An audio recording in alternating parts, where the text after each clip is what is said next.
patience. I really appreciate it. This is unexpected, so hopefully we didn't look too bad. We'll go ahead and start the meeting back up right now.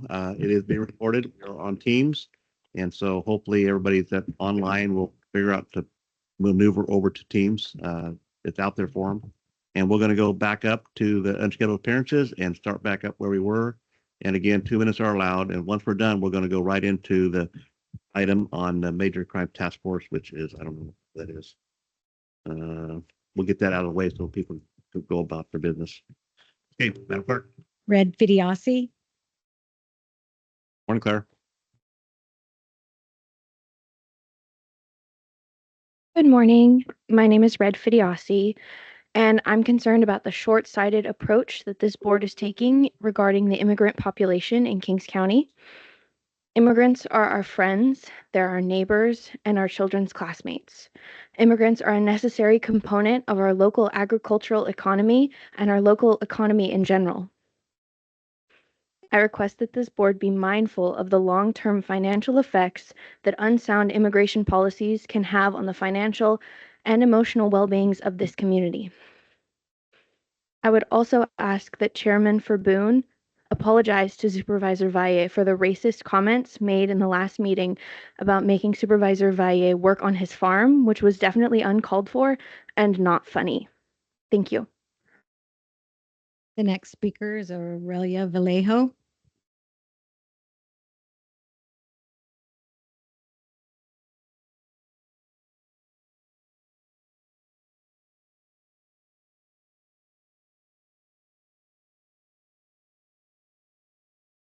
Good morning. Good morning. Well, I've been here. I was a public health employee for 20 years, recently retired. Thank you so much for having me. My name's Aurelia Vallejo. I'm representing Kings County Latino Roundtable. We promote health, education, and wellness through community engagement. And I'm very proud to be part of that organization. So I'm also a former public health employee, former teacher, and my parents were immigrants. My dad raised 10 wonderful children. I'm the middle child. I didn't want to be a teacher because I knew what it was like to babysit. But when I was 40, I changed my mind, but it was too late. But anyway, my children have been my students in Fresno County. The kids I worked with here as a public health educator in tobacco control, all human beings are beautiful and special. And had it not been for my dad to have brought us to California, because there were a lot more wonderful opportunities in the beautiful state of California. By the way, I'm a native Texan. And so I just want you to think about that. Think about your neighbors. Think about your workers. I was a field worker too until I went to college at Fresno State. So please consider your friends, your family, your neighbors, your coworkers. We have a lot to give. My dad raised there were 6 boys and 4 girls, and he believed in equality of women. And I lost one of my brothers. He was a Vietnam veteran. 2 other brothers are recently retired. They participated in the Iran-Iraq war. So that's what immigrants have to offer. Thank you so much. Thank you. The next speaker is Kimber Regan.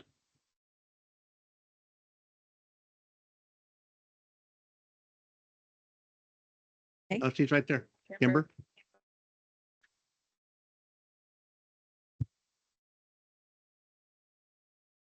Hi, Kimber Regan, Hanford City Council District B. Everything that's going on right now, I don't write speeches or whatever, but anyway, everything that's going on right now, my phone's been ringing off the hook from people that have been reaching out to me that have concerns with everything going on regarding the Hanford City, the police department pulling out of major crimes and the gang task force. I'm not taking and trying to tell them what to do. I'm not trying to tell the county what to do, but the public is concerned and the public has fear that is worrying and everything about the safety. And I feel like we are not we are not projecting a united front. And at the same time that the public is listening and being concerned about this, the criminals are watching, and I feel like it's putting a bigger target on our back. I do feel that as a council person, I want to take and try to do what I can to take and try to find more resources for a couple of officers if we can. And I'm only one vote and I'm only one person, but I would like to take and try to see what we can to take and have people that can participate in major crimes. Anyway, thank you guys, and thank you all for for what you do. Thank you. Thank you. The next speakers, I'm not sure how this is, Rosemary Ron, Nick Montoya, and I believe Heather Campos. I'm not sure. Good morning. Good morning, Chairman, members of the board, Rosemary Rand, Department of Public Health. I want to introduce our program manager, Nicholas Montoya. In August of 2023, we assigned Nick to take over the blood drives for the county. And over that time, Nick has really championed a lot of the work on the blood drive, increasing people who are willing to donate blood, adding incentives, donating one of his season tickets to the Raiders game for an incentive. So I really want to introduce Nick, but I wanted to thank him too for all this work and achievements. Thank you.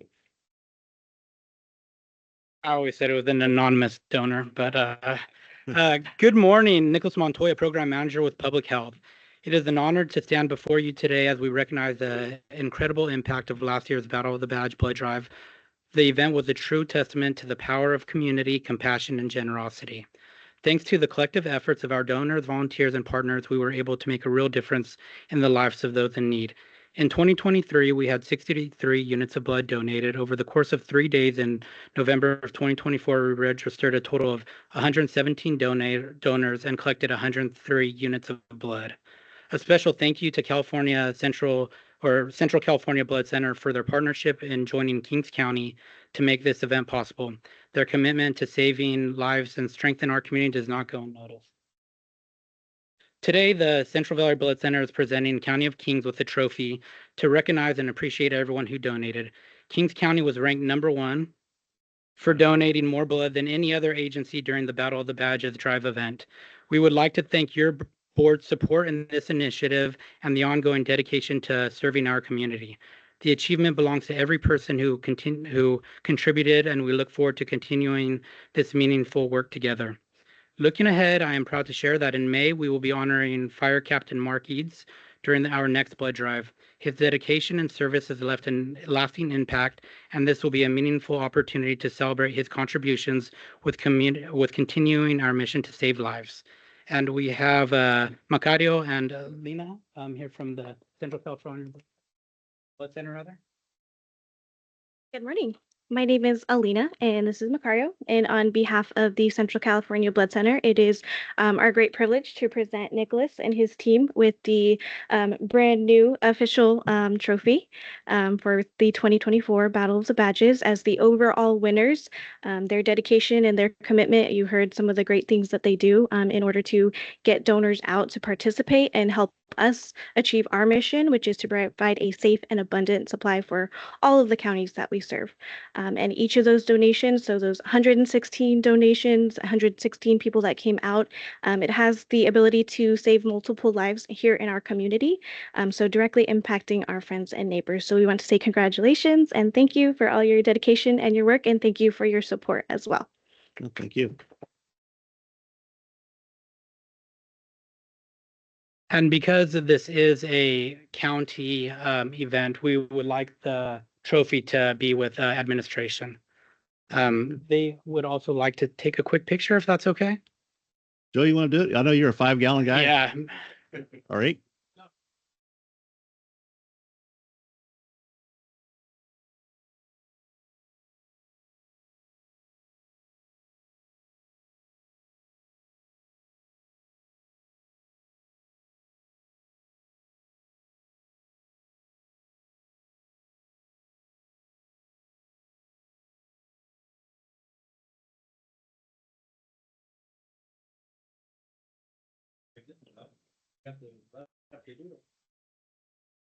Big smiles. 1, 2, 3, Kings County. Good job. Good job.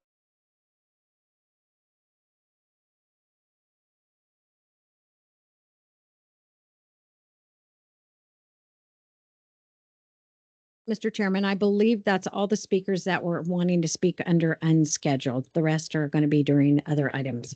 Okay, there's nobody in the audience that has anything they want to say. We'll go ahead and move now to item. I had it here. Study session, item 6A, study session. And administration with Carrie Martinez and Giselle Goit, and receive an overview of Kings County Major Crime Task Force. So Giselle, and I'm going to ask before we start our presentation to give Chief Huddleston time to she can comment before we start, or she can comment afterwards. It involves your office. You'd like to have a open comment. I know you said you wanted to say something, comment from the public. You want to do it before the presentation or after? Okay. Hey, Giselle, it's all yours. So good morning, Mr. Real Chair. quick, Oh. just to avoid confusion, Mr. Chair, I think we talked about, this isn't the study session, right? This is the action item agenda? No, this is a study session. Okay, all right, thank you. Good morning, Mr. Chairman, members of the board, Giselle Coit, Administrative Analyst, Kings County Administration. This morning, I'll be presenting an informational session on the Kings County Major Crimes Task Force as requested by your board during the February 4th meeting. This request for this session was in response to the information brought forward at that meeting regarding the Hanford Police Department's decision to withdraw from the Kings County Major Crimes Task Force. As a reminder, this is an informational session and no action is needed to be taken. The session is being held to provide an overview of the task force, its ongoing efforts to address major crimes in Kings County, and further clarity on the task force's composition and financial structure. The Kings County Major Crimes Task Force is a vital multi-agency coalition dedicated to investigating, preventing, and prosecuting major crimes, including gang violence, narcotic trafficking, and human trafficking within Kings County.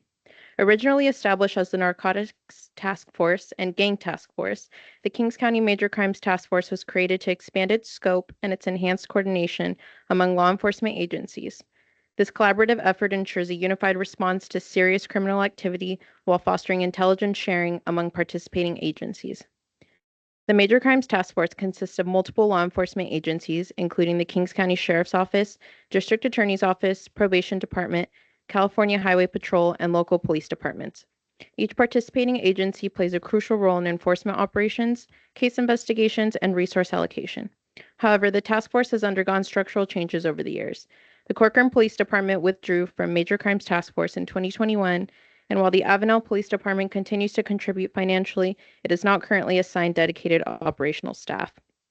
Despite these challenges, all other agencies remain active participants, ensuring the task force continues its mission of reducing major crimes and improving public safety.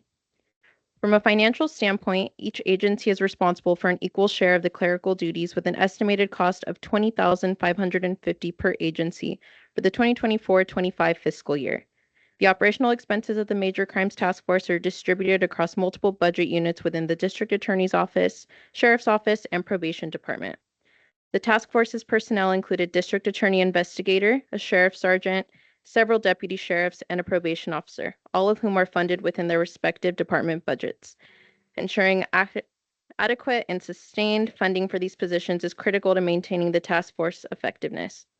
Beyond enforcement, the Major Crimes Task Force actively engages in community outreach by partnering with schools, nonprofit organizations, and local businesses to raise awareness about gang-related activities and drug prevention. These efforts are essential in not only addressing crime, but also in preventing it before it escalates. By fostering strong community relationships, the task force helps deter criminal activity and actively work towards creating a safer county. Moving forward, the continued success of the Major Crimes Task Force depends on sustained collaboration, funding, and resource allocation from all participating agencies. And at this time, we'll turn our attention over to the screens for the PowerPoint presentation. Next slide, please. So the Kings County Major Crimes Task Force is a multi-agency coalition dedicated to investigating, preventing, and prosecuting major crimes, including gang violence, narcotic trafficking, and human trafficking. The consolidation of the Narcotics Task Force and Gang Task Force in 2019 led to the development of the Kings County Major Crimes Task Force, ultimately creating a more unified and effective response across the county to enhance the capacity to address complex, multifaceted criminal operations in this region. Next slide, please. So Major Crimes Task Force duties and priorities include intelligence sharing and coordinated gang, narcotic, and human trafficking enforcement. The task force forms community partnerships with schools, nonprofit organizations, and local businesses to enhance public awareness regarding the dangers and impacts of gang participation, drug-related, and human trafficking activities. These targeted efforts help to ensure a safer community. Next slide, please. Participating agencies include the Kings County Sheriff's Office, District Attorney's Office, and Probation Department. Participating cities include the Hanford Police Department, Corcoran Police Department, which separated from the Major Crimes Task Force in 2021, Wilmore Police Department, and the Avenel Police Department. Additionally, the California Highway Patrol acts as a volunteered managerial role within the task force. Next slide, please. The importance of multi-agency participation includes centralizing expertise on major crimes and criminal organizations through daily connections of ongoing investigations and conversations, along with vital intelligence sharing and decentralized criminal organizations activity in the region, as crimes and organizations intersect all jurisdictions in Kings County due to a smaller geographical size. Participating agency staffing shortages can be addressed by support from other participating agencies when needed. Next slide, please. So Major Crimes Task Force statistics include the following. In 2020, there were 163 reports, of which 95 gang enhancement charges were brought forward, 101 subpoenas, 129 arrests, 10,196.76 grams of drugs were seized, along with 1,259 marijuana plants and 17 firearms. In 2021, there were 232 reports, 60 of which were gang enhancement charges, 201 subpoenas, 85 arrests, and they seized over 30,000 grams of drugs, including 410 pills, 178 bags of cannabis edibles, 400 marijuana plants, and 28 firearms. In 2022, there was a total of 229 reports, including 23 gang profile packets, 120 subpoenas, 132 arrests, 5,342.36 grams of drugs were seized, along with 628 marijuana plants and 28 firearms. 2023 had a total of 189 reports, including 30 gang profile packets, 107 subpoenas, 86 arrests, 2,118.20 grams of drugs were seized, along with 140 pills and 39 firearms. Next slide, please. So continuing with statistics, within the last 5 years, the Major Crimes Task Force helped prosecute 19 homicides. In 2022 and 2023, Operation Moving Out was completed as a wiretap operation targeting the Crip Criminal Street Gang involving murder, assault, human trafficking, illegal gun possession, and drug trafficking with a total of 18 arrests. In 2024, Operation Royal Flush, the wiretap operation targeting the Norteño Criminal Street Gang, was carried out involving murder, assault, drug trafficking, and illegal gun sales, leading to over 70 arrests, helping prevent further crime. Next slide, please. So this concludes my presentation. Thank you for your time. Thank you very much. I do have a list of people who are wanting to speak on this item. Well, we'll go ahead and start with Chief Huddleston first.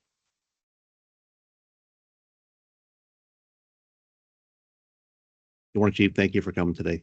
Good morning. Thank you for having me. So the Hanford Police Department established our street crimes unit in 2023 to combat gang and narcotics enforcement in the city of Hanford. This unit currently consists of 4 investigators and 1 investigative sergeant that is dedicated to this mission. These officers are taking a tactical approach, direct proactive enforcement rather than reactive. Over the years, Major Crimes has shifted to a surveillance unit for the majority of the time. And this gives us an opportunity to get out on the street, to make the enforcement stops, to be out when our gang members are out. Enforcing gang crime is not an 8 to 5 job. This gives me the ability to have our investigators out working nights and weekends and early morning hours when our crime is showing that it's up, when our shootings and stabbings and assaults with a deadly weapon are happening.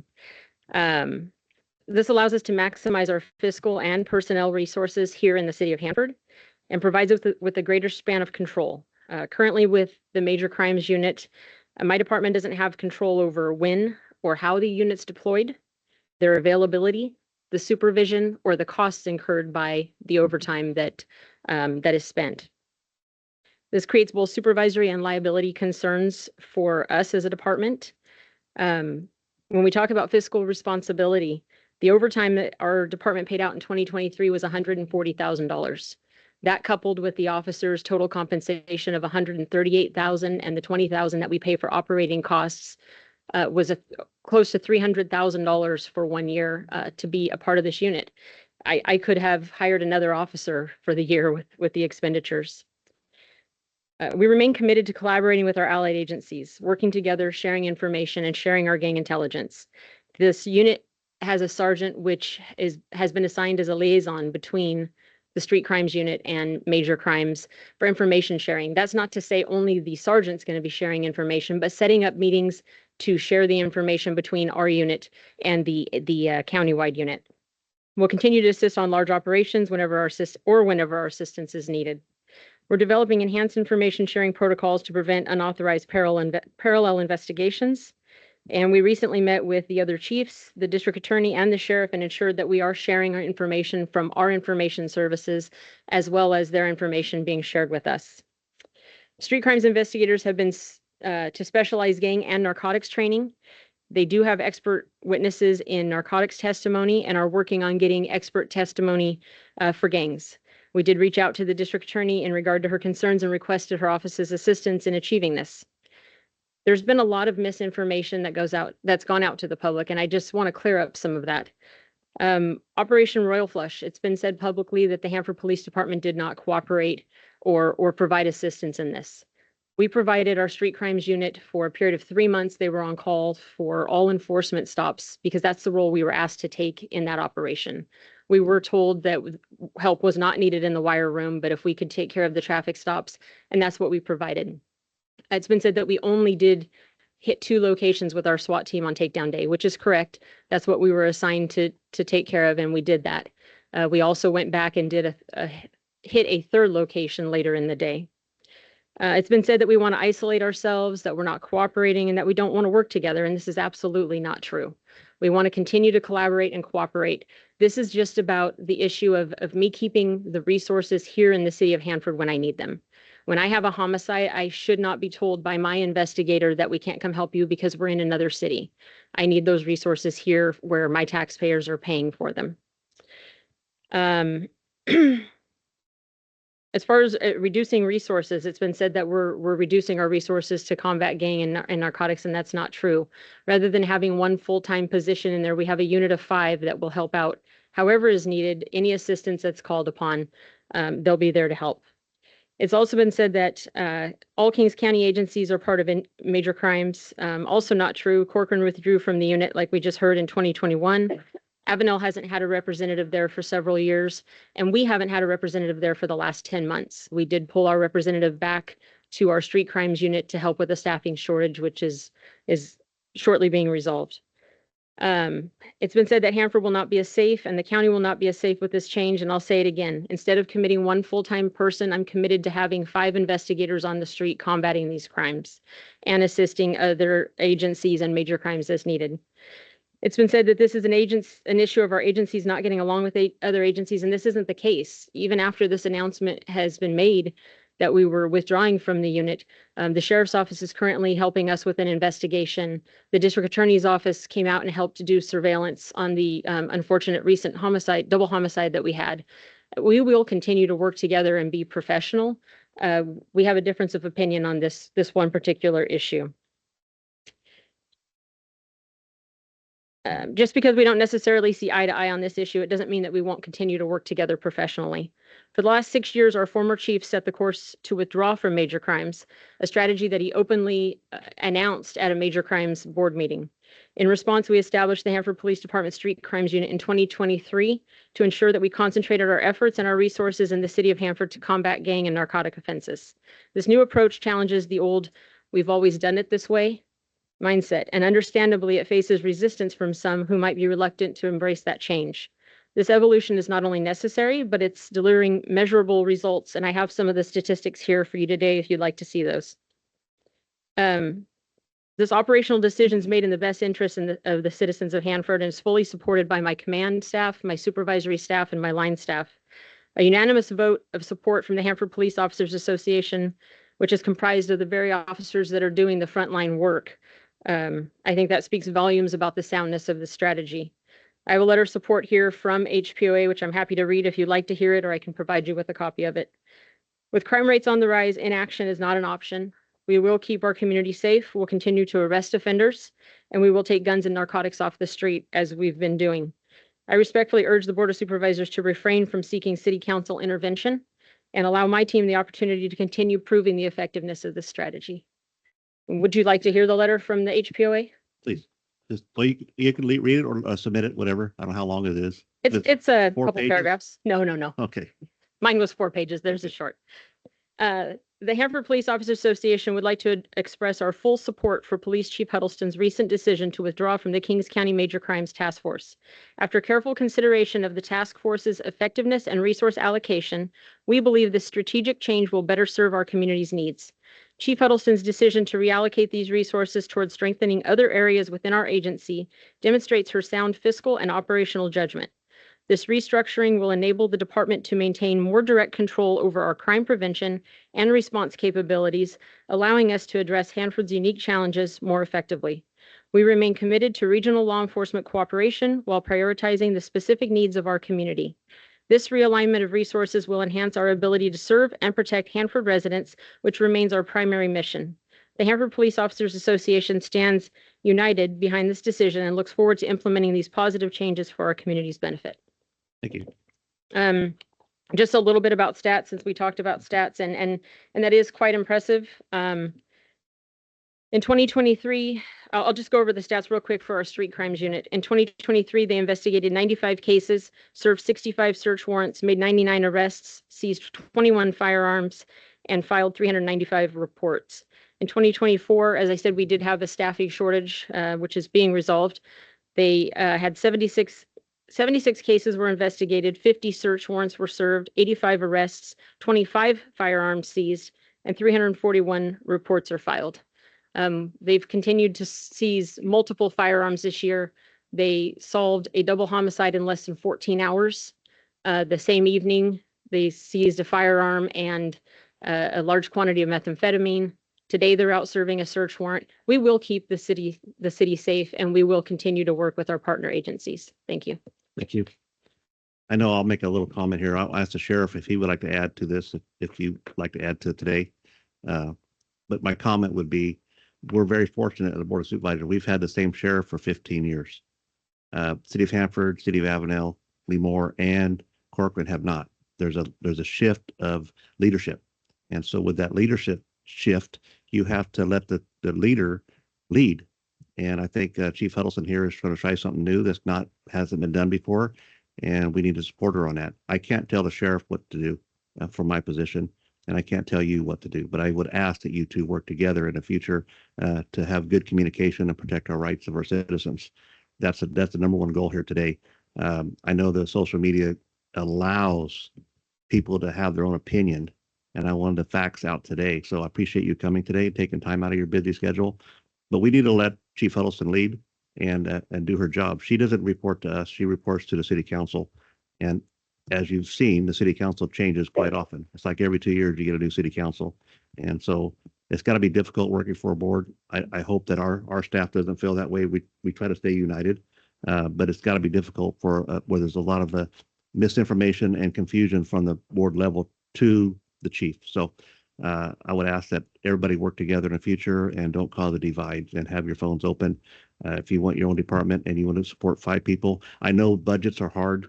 We're all fighting, every household in this community is fighting the inflation, and not just household, but local government too. So I support you, and just want to make sure we didn't get sideways on this, and we have a problem. But we are going to open up for public comment, and I'll ask the sheriff and a DA to speak if they would like to speak and add to it.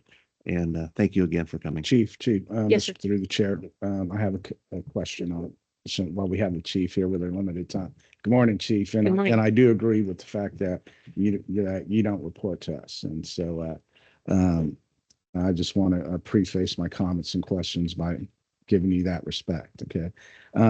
One, I'm not sure when's the last time anyone talked to Corcoran or Avenel, and that and our staff as well, because the although it's factual on as far as when Corcoran left, that was under Chief Shorten sheet, but it's not factual, or it's not giving a true representation of the fact that as I spoke to the chiefs in my district, that Chief Ochoa, Corcoran PD, assured me just yesterday that on day one, when she took over Corcoran PD, her goal was to make sure that she could fiscally get to a position to get back active on this task force and bring an officer. And she's very happy yesterday that she is close. She's there to do that and is supportive. I also spent about an hour with the mayor of Avenel, Mayor Preciado, who's in the audience today, and city manager Anthony Lopez. Chief Velasco and I didn't get to touch base. Yesterday, we kept playing phone tag, so I'll take the fall to that, Chief. But I was assured yesterday that the city of Avenel also plans to be very active on this task force. So I want that representation there. And if anything, and if I misspoke on that, I'm glad that the chief is here and he could come and he could speak because it is his department, and that the mayor is here. I'm sharing what from my efforts over the last couple of weeks, including up to yesterday, on where I'm at. One, I have a question though. Yes. So the 5 officers that you speak about, these are officers that won't be on patrol out writing tickets. You have them dedicated. They're a dedicated unit, the street crimes unit. Okay. So from that, from what I read in the paper and reading the story in the Hanford Sentinel, it sounds like DA Sarah Hacker publicly commented as far as the level of ability, or if those officers are secure a certain level of, I don't know if the word was professional or experts, a level of gang expertise, right? And that DA Hacker, in her comments at this meeting that took place in Hanford, wanted to let you and those folks know that she may be hesitant to call those 5 officers during criminal trials. So you go, you make the arrest, you do the outstanding work. Now the DA is fighting in the courtroom to keep the bad guys from walking out, but she's saying up front that she may not call your officers to give testimony, and that could weaken the case. So she's going for the guilty verdict to keep these criminals behind bars. What would be your response to that, so I could get your side? I think for clarification, and the district attorney would obviously be better equipped to explain that process. Our officers would still testify to their arrest and their actions in that case. What she spoke of was calling them as an expert gang witness.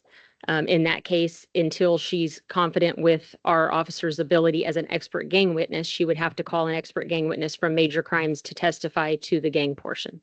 So major crimes would have to be used still to help you keep the bad guys that your 5 officers arrested, to get them behind bars. Which is currently happening now. And with the last representative that we had in the major crimes task force, that representative was never certified as a gang expert.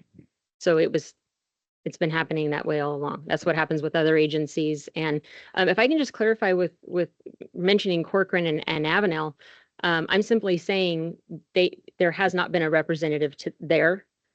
We've continued to work cooperatively together, and the same with us. If we don't have a representative there, that doesn't mean we're not going to help if they call.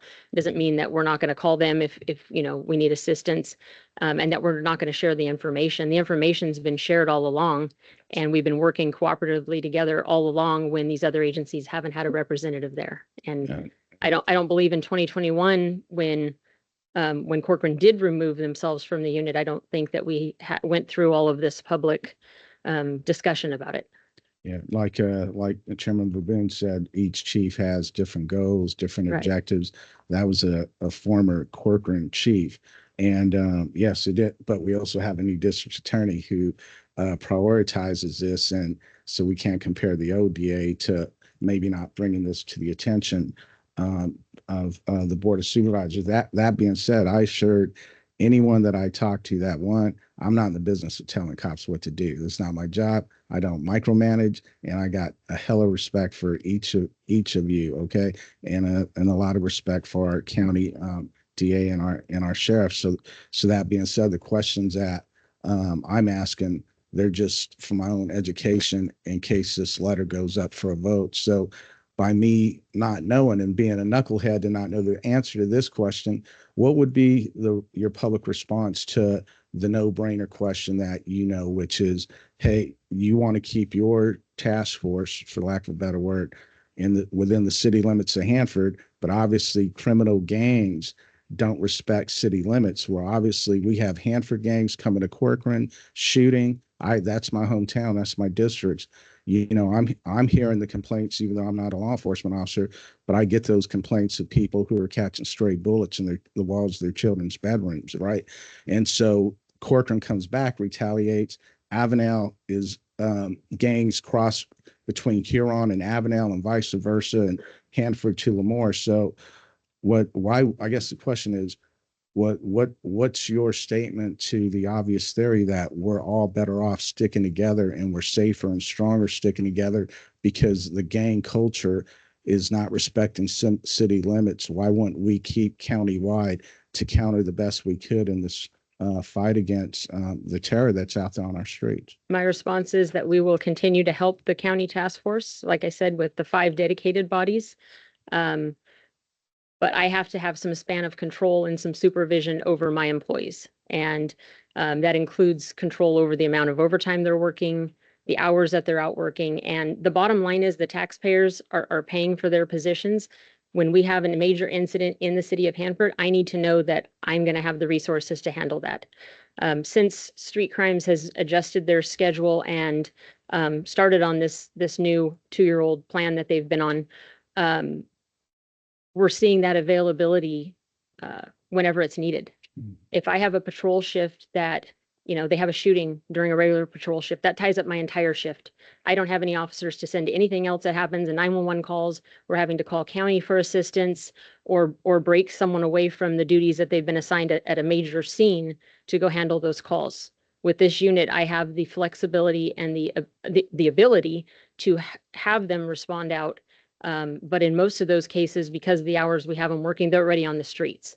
As I mentioned, the unfortunate double homicide we had in the Walmart parking lot, my street crimes unit was the second car on scene. They were able to take over that scene. And instead of my patrol officers being tied up for an hour or 45 minutes or even half an hour waiting for detectives to respond out, they were able to already start investigating that. And I believe that's what led to it being resolved so quickly.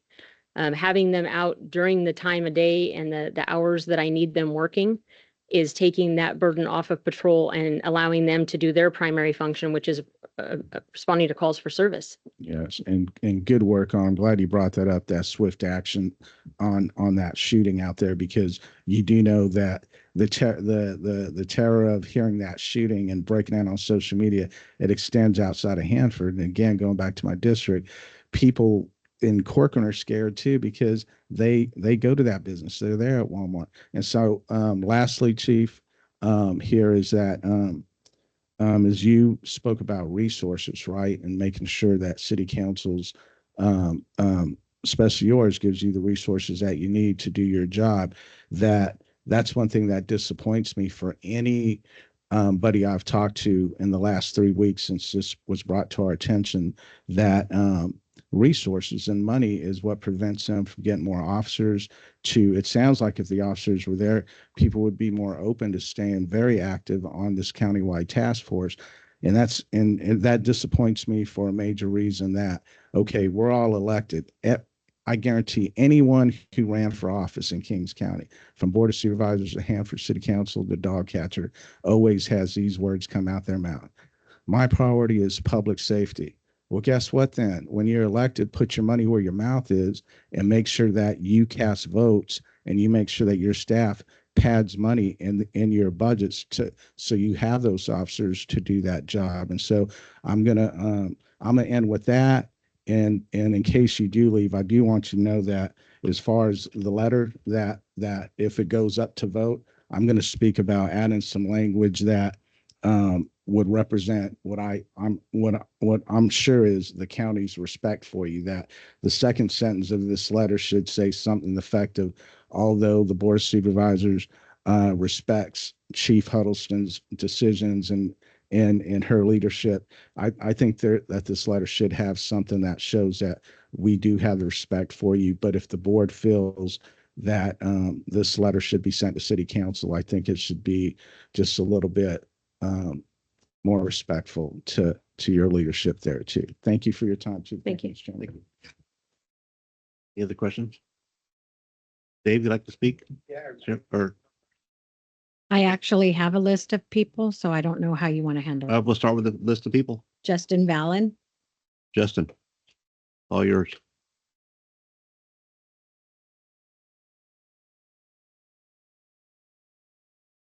Good morning. Good morning, board.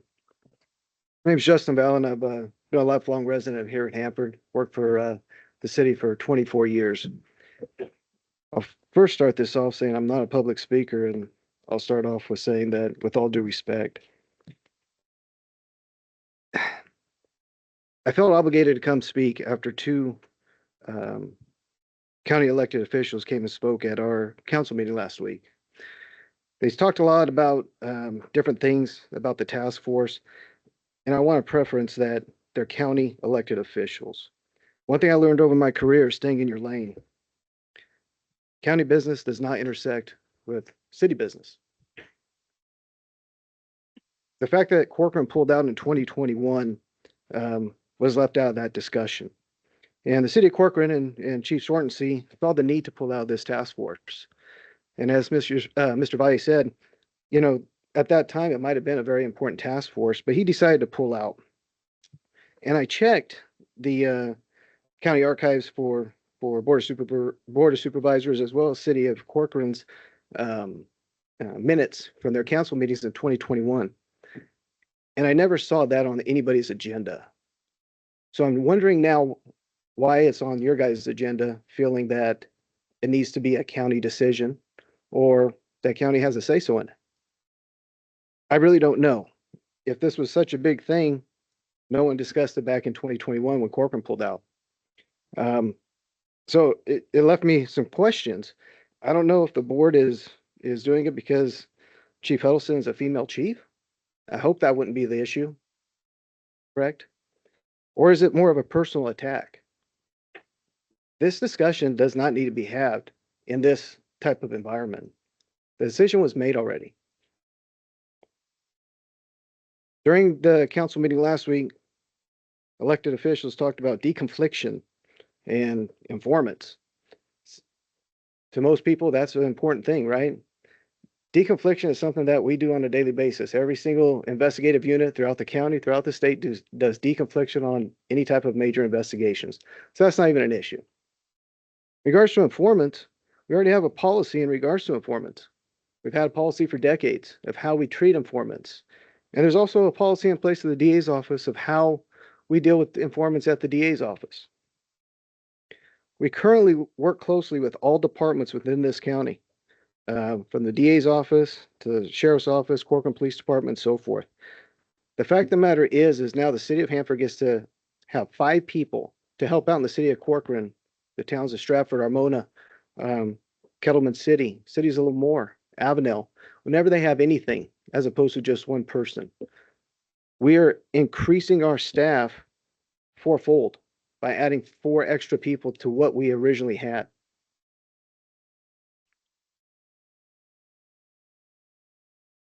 One thing that the police department did was a deep dive into the actual cost. And when they found that $140,000 in overtime in a little over a year, that's disgusting. That is more than the average or the annual cost of a police officer.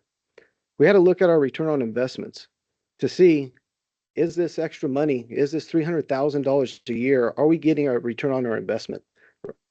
And we decided it wasn't. I would really like this board to maybe see about what the county does, maybe through the sheriff's department or the DA's office, and how much their overtime budgets are for these specific people. I bet the sheriff's department's probably pushing 1.1 million after all costs are added into that. And I bet the DA's office is probably somewhere around 200 and 250,000. In regards to wiretap cases, I actually worked in the gang task force for several years. I was a supervisor of it for a couple of the years. Worked wiretap cases. They're not that difficult, okay? any agency throughout the state can contact the Department of Justice, FBI, DEA to start a wiretap case. We've done it at our police department several years ago, and it was an in-house thing only. So the resources that we're using, this misconception that we don't get along with the other departments is just false. I contact, the DA's office on a regular basis, their chief DA investigator or their assistant chief DA investigator, the investigative staff over at the sheriff's department, Corcoran Police Department, and so forth. We have a great working relationship. This is just something that we're trying out on our own, and it'll be okay. And Ms. Acker will be able to trust that our investigators are going to be able to testify as gang experts. I'll tell you, I was able to do it after about 6 months. If I could do it, anybody can do it. It's not that difficult. Thank you for your time. Thank you. The next speaker is Kimber Regan. The next speaker is Jonathan Brewster.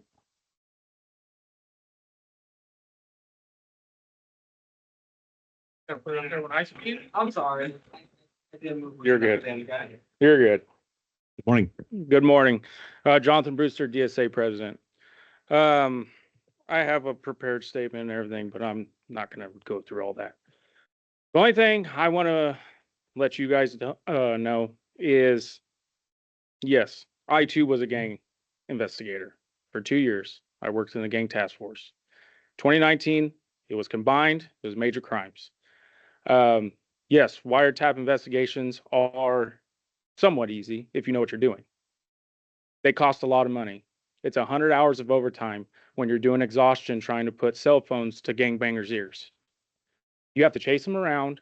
You have to do a lot of things. So yes, they cost money, but they put people in prison for years. Years. One of my first cases as a gang investigator was in the city of Hanford. 4-person attempt homicide. Scott and Reddington. 2 little girls were shot. We worked that case for 6 days straight.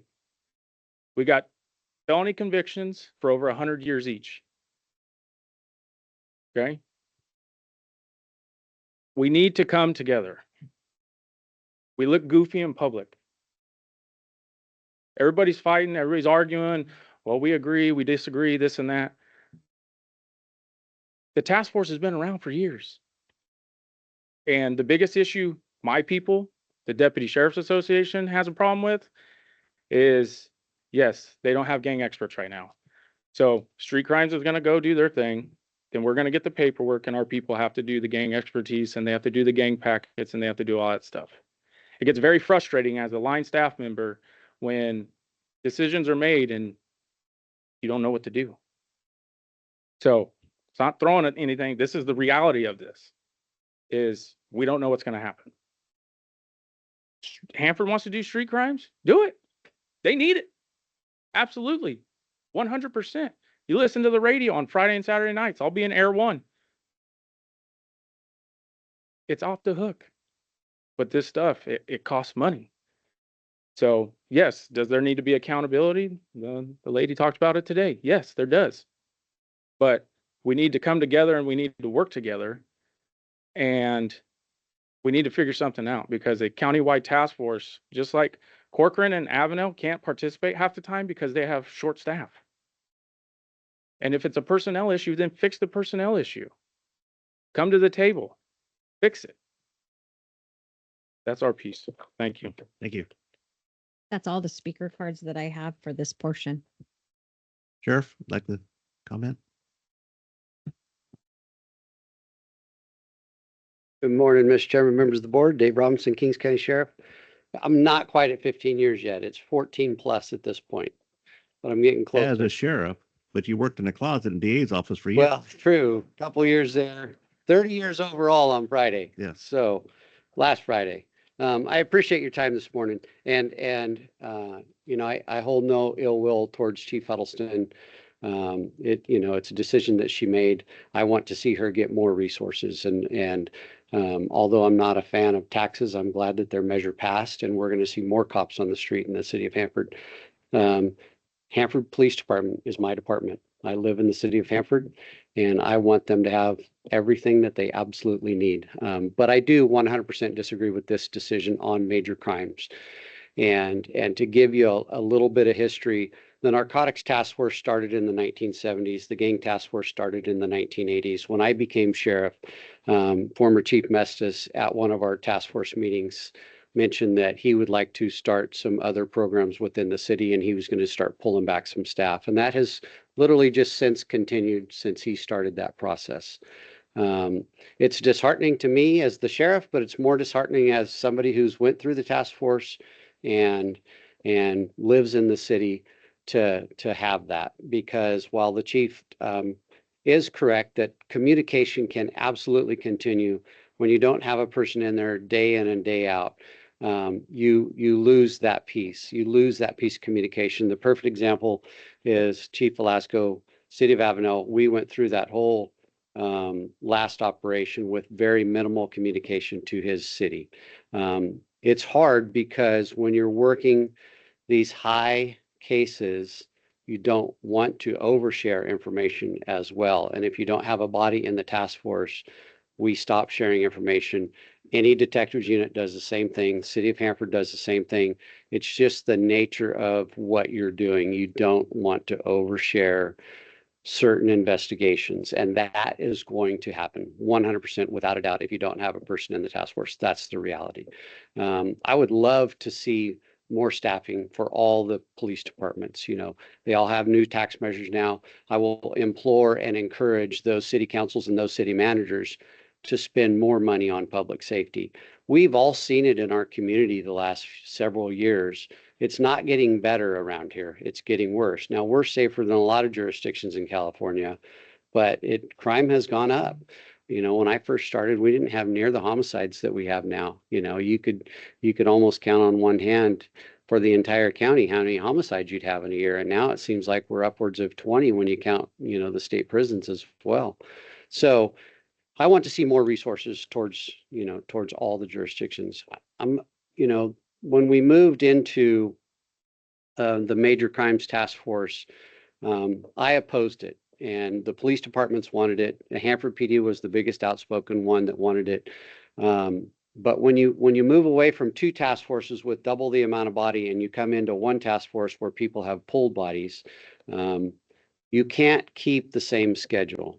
And I know that that's been a contention, at least one person, that we don't keep the same schedule and work weekends and nights and holidays, and we're out doing street enforcement. But that was at the request of the task force board, which is where things are supposed to go through. I oppose that as a task force board chair. I opposed it, but the rest of the board outvoted me and wanted to go down that path. So you can't blame the task force now and say, well, we want you to do all these other things. Then come to the task force board and let's have that discussion. I personally don't like to be here having this discussion here today. This could have been a discussion that we had at the task force board, and we have one coming up next month, by the way. But, you know, I want to work with all the cities. As the sheriff, I'm responsible for the county and all the cities. And I know that not everybody understands that or agrees with it, but that's what the law is. As the chief law enforcement officer, I have to pay attention to what's going on in the cities and in the county. And that's the reality that I live in every day. I brought something because I want people to know this publicly. When you have a sheriff, they are responsible for the entire jurisdiction, which is outlined in the Attorney General's Report 97-1006. And I want to read this. The jurisdiction of the sheriff is to investigate crimes extends throughout the county, including incorporated cities. I don't take that lightly. And I know that sometimes some people think that I'm stepping on toes, but I don't take that lightly. And I'll tell you why. One is it's just in my nature, but two is when you get down to the latter part of that Attorney General opinion, of course, a sheriff may be found guilty of willful misconduct in office by failing to investigate a crime without sufficient cause.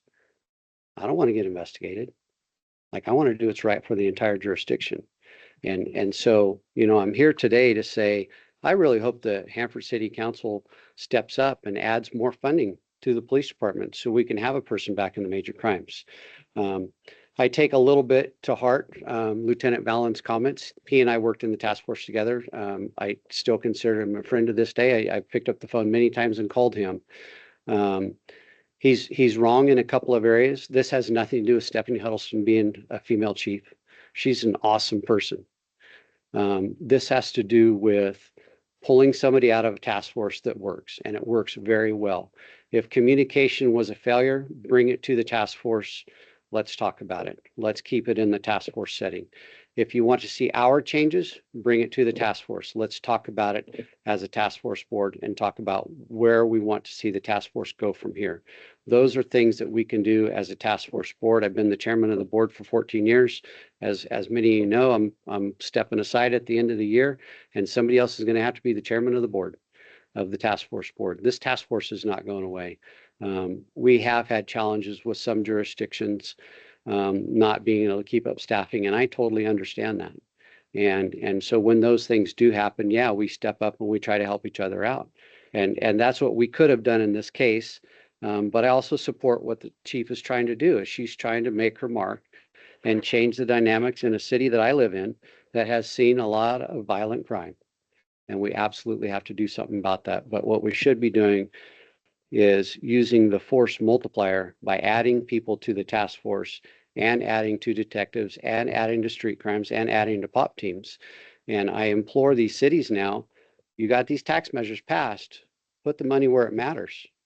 Put the money where it matters, where we can make an absolute difference on going after these criminals. And we can have the experts. I'm a gang expert. I'm a narcotics expert. I'm a chemical weapons or a chemical agent expert.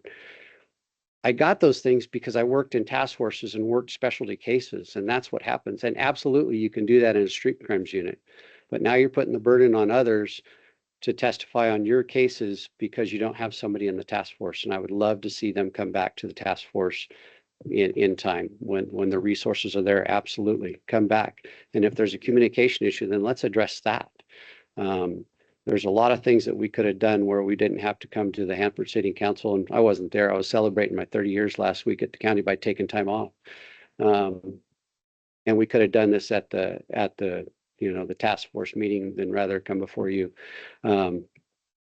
Justin brought up our overtime. I spent a ton of money, but I have a $65 million budget that your board approves every year, and you see the overtime every year. So to throw that out there like he's going to throw me under the bus or my department under the bus is kind of comical. Like, I'm here before you guys every week for the last 14 plus years talking about money. When we did the last Operation Takedown, one of the first things I did in the next meeting, I came by and I said, hey, thank you publicly, because not only did we do an outstanding job in that takedown, but your board just supported us by spending $500,000 in overtime to my budget alone. That's what it takes. It takes that courage to say, we're going to spend the money. And if there was an issue with how much money, a task force member at another agency, then you should be at your council saying, hey, here's how much money we spent. Do you want me to spend that, or you do not want me to spend that? And if the answer is, I don't want you to spend that, then like Supervisor Valley said, you're not standing up for public safety and you're not running on public safety. And so I had a lot of stuff I was going to cover. The stats don't lie. They're bigger and better than even what were in the PowerPoint. We have all those numbers. Hanford did not request those numbers before pulling out of the task force. I have 5 years worth of stats now. That part's a little disheartening, because I think if you're going to make a decision like this, you should really look at what the numbers are and what the impacts are as a whole. But like I said, I support what she's trying to accomplish, because it does make a lot of sense to get boots on the ground, because that's what we used to do in the gang task force. I worked Wednesday through Saturday for about 7 years in the gang task force. I loved it. Like, that was awesome. But the task force changed because the task force voted to change, not because of the sheriff or one person. It was a vote of the board. I was voted down, but we changed because of that. And so that's why we have that task force board. And so I'll stop there. I have a lot of data, a lot of stats. We've helped on every single jurisdiction's homicide cases for the last 5 years. We do a lot of great work, and that's what the task force brings to the table. And I hope that Hanford comes back, and I hope that all the other agencies stick around, because we're going to continue to work our tails off and bring good things to Kings County and put people in jail and send people to prison, because that's what we do. The task force, I'll leave you with this. During the last two operations, wiretap operations, the task force solved 7 or 8 cold case homicides. And when you say cold case homicides, that means that they were probably going to go unsolved. That in and of itself is worth the money that we spend. You know, the $500,000 that your board spent in overtime this year for our operation that the task force did by solving 3 homicide cases, took 10 people, 10 homicide suspects to jail in the city of Avenel. Like, not even in the county, in the unincorporated area, but in the city, that we spent a lot of overtime on. And that's one thing that I really hope these councils and city managers will start to focus on is there a benefit? Absolutely. Are we giving them enough resources? Because that should really be the question. So thank you. Thank you, Sheriff. Any questions before I step away? I do have a question. So I don't know how your budget works, where your funding comes from, but I do know that I go to the Department of Justice in Washington, D.C. Last year, me and Rusty were there, and actually the secretary came out and sat with us for an hour, asked us what we needed, wanted to know about our community. That doesn't happen in the real world. You never have the secretary or the president come down and sit with you about your county. They talked about your airboat. They talked about what we're doing, and we were just there for resource officers. That's all we had to talk about. Can you get funding, do you know, federally for overtime for a crime task force? So when I first took office, my first term, we did have some money. It's difficult to get, and we had put in prior. Actually, Sheriff Jordan was the sheriff at the time when that money was received, and it was a 3-year grant for, I think, about a $600,000-700,000. And so there are opportunities at times, but a lot of that is contingent on the administration that's in office, Right. Just like in our state. And so sometimes they throw money at stuff like this, and sometimes it goes to other things that have nothing to do with law enforcement. So short answer, yes, you can. And we do try to track those things to see if there's some funding coming up. And so we have had money like that in the past, and we'd love to see that again in the future. And Well, I I don't know know that we can Supervisor do it Robinson's headed there, so maybe we can champion for that next week. I don't know that we could do it this week. I don't even know who the secretary of DOJ is right now. Yeah. Or if we can get in. It takes a while to get in. There's a lot of limbo right now under a new administration, regardless of who's the president. A new administration coming in, it takes time. It's usually that second year where we really start to see. Who it was last time? I mean, it was really cool to have him come in. The staff was really excited. They all stood up and like basically saluted this poor guy coming in this room. We're in a glass room inside another room. And very interesting to see the process. They can't make your application for you, but they can tell you what you need to do or guide you through it. So we'll keep it on our forefront. And I would advise all city councils throughout this county of Kings, please look for funding for your public safety. We need it. That seems to be the major problem here. Chief Huddleston is just doing what you can to get the best bang for her buck for her council. So I hope it works out for her, but if it doesn't, I hope it should come back. We can start this over again. Maybe all the cities can come together, but it's all about funding. Any business, we're all struggling right now. Hopefully we can turn this around in shortly. So wish you all the best. I thank you for speaking. At this time, you have a question? Well, Yes, Sheriff too. Bud Robinson. Sheriff, I have a question. So in this collaborative effort, there's a lot of cross training that goes on. Is that accurate? Yes.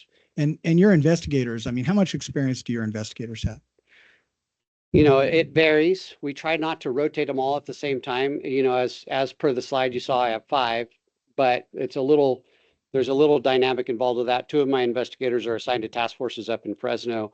We previously had a task force assigned to Tulare, but we're a little short staffed at the moment. So we've when that task force member came out, we haven't backfilled it yet. The cross training that they get in these task forces is invaluable. That's really where the bread and butter is, because especially when you're working with different agencies, you get different personalities. So not only are you learning different investigative techniques, but you're also learning how to become better leaders and better supervisors in the future when we make promotions for people that have had some of that experience that come through those task forces. And so annually they do gang training, narcotics training, and then throughout the year they try to pick up some shorter day classes here and there. But there's 2 big conferences that go on annually where a lot of the task force members will go and get some cross training in different areas, whether it be Norteño gang, Sereno gang, outlaw motorcycle gangs. There's a lot of different areas, and we try to make sure that we get those task force members to those trainings and networking. So say range of 5 to 8 years. Those guys have experience somewhere. Well, I could tell you from speaking from experience, the first couple years, you really just are kind of getting your feet wet. And you can do a lot of great work, but it's really when you get into that 3, 4, 5 year mark that you can really have big impacts because now you truly understand what your role is. But I won't take that away from somebody who's in there, day one and just going and knocking on doors and getting stuff done. But when you want to get to that level of expert level, you really do need kind of a 3 to 5 year mark, where you're really getting that done. You can do it sooner. I've seen it done sooner. And I know Justin Ballin mentioned that it can be done sooner. It just depends on the person and the amount of exposure that they've had in certain areas. But we typically see it when they have a few years under their belt. One thing that you like to see are those years of service when you go to a jury trial, because we're all subject to a jury trial, being jurists. And if you're a jurist and you're sitting there and you have a rookie cop with 1 or 2 years, but you have a tenured cop with 10 or 12 years, there's going to be more credibility with the tenured cop that's got 10 or 12 years if you have that resume built up. And probably a question for Chief Huddleston, but how many years experience do the investigators at city have? Yeah, I don't know that. Is Chief still around? No. Yeah, the director was Hugh T. Clement Jr. for the Department of Justice. So I don't know if he'll be there this year. Who's the director will be. So among the 5 investigators, the least amount of experience is 5 years, and the most is, aside from the sergeant, about 8.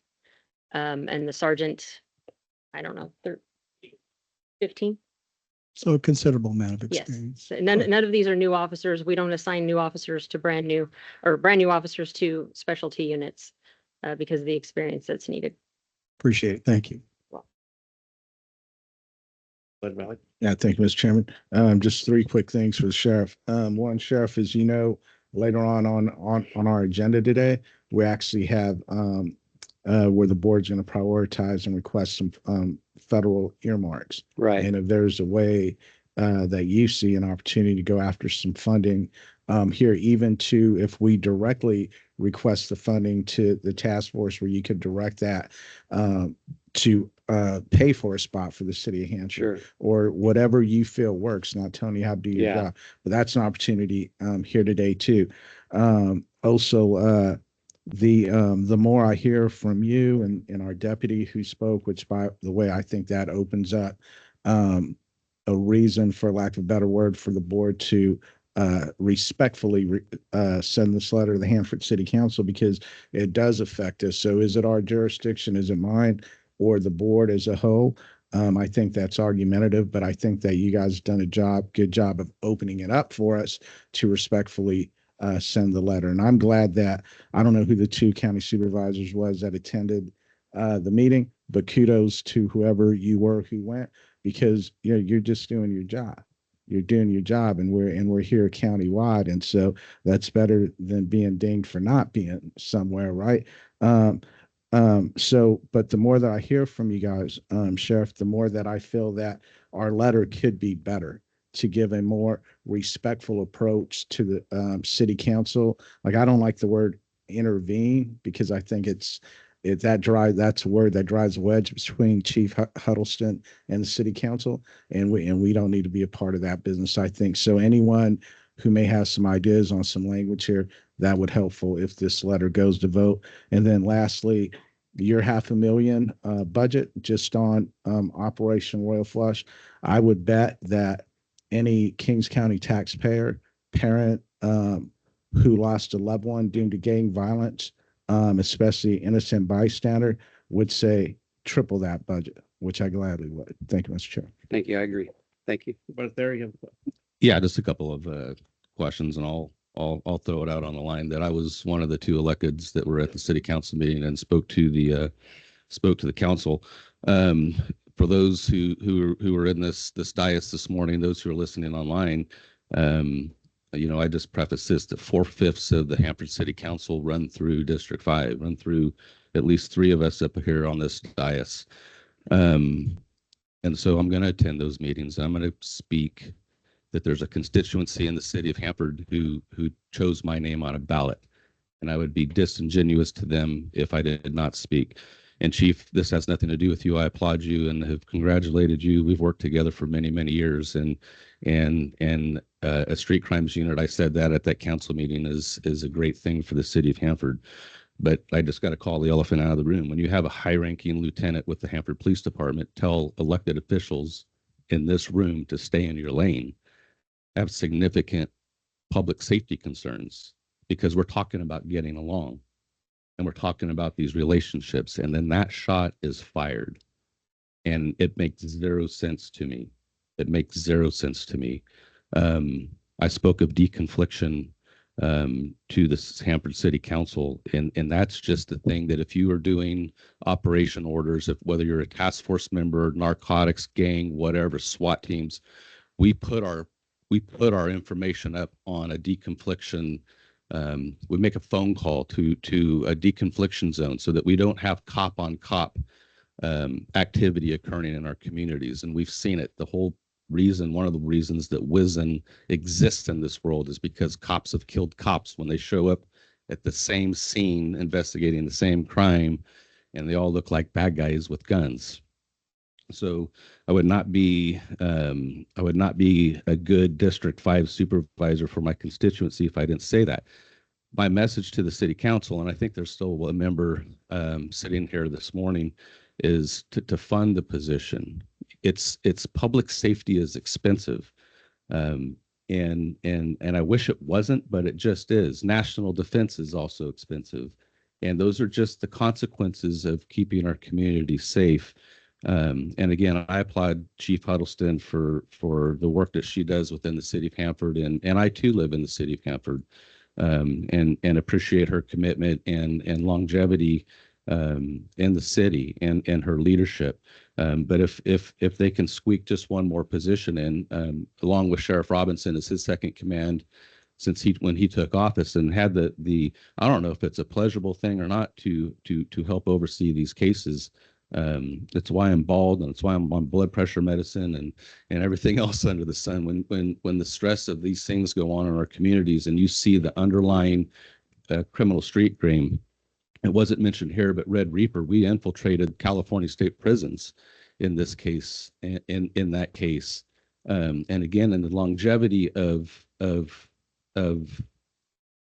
layer of significant impact to our public safety came from that, and it originates out of that major crimes task force. So I know this is just a study section. We're going to talk about the letter of support later, but I just wanted to give those 2 cents. Thank you. Good. So, Dave, Sheriff, I called you this morning. I got Chief Huddleston's number from you. I know that you're in contact with her. I didn't have her number, but I threw it out there. I said maybe in a month or two, let this ride out, and let's all go to lunch with all the chiefs in the county: Avenel, Corcoran, Lemoore, Hanford, and the sheriff, and let's go to lunch and sit down and get what's on our chest off our chest, so we can try to work this out in the future. Seems to me like it's money, and we got to get more money to fund the public safety, and we got to protect the victims of Kings County. We got to protect the taxpayers too. So I want to see that happen. But I am going to support Chief Huddleston on her trying to run her department under her direction. I think that's important. I don't want to devalue her authority. Like she has to answer to 5 members of the board. So that can't be easy when they change all the time and they got different personalities.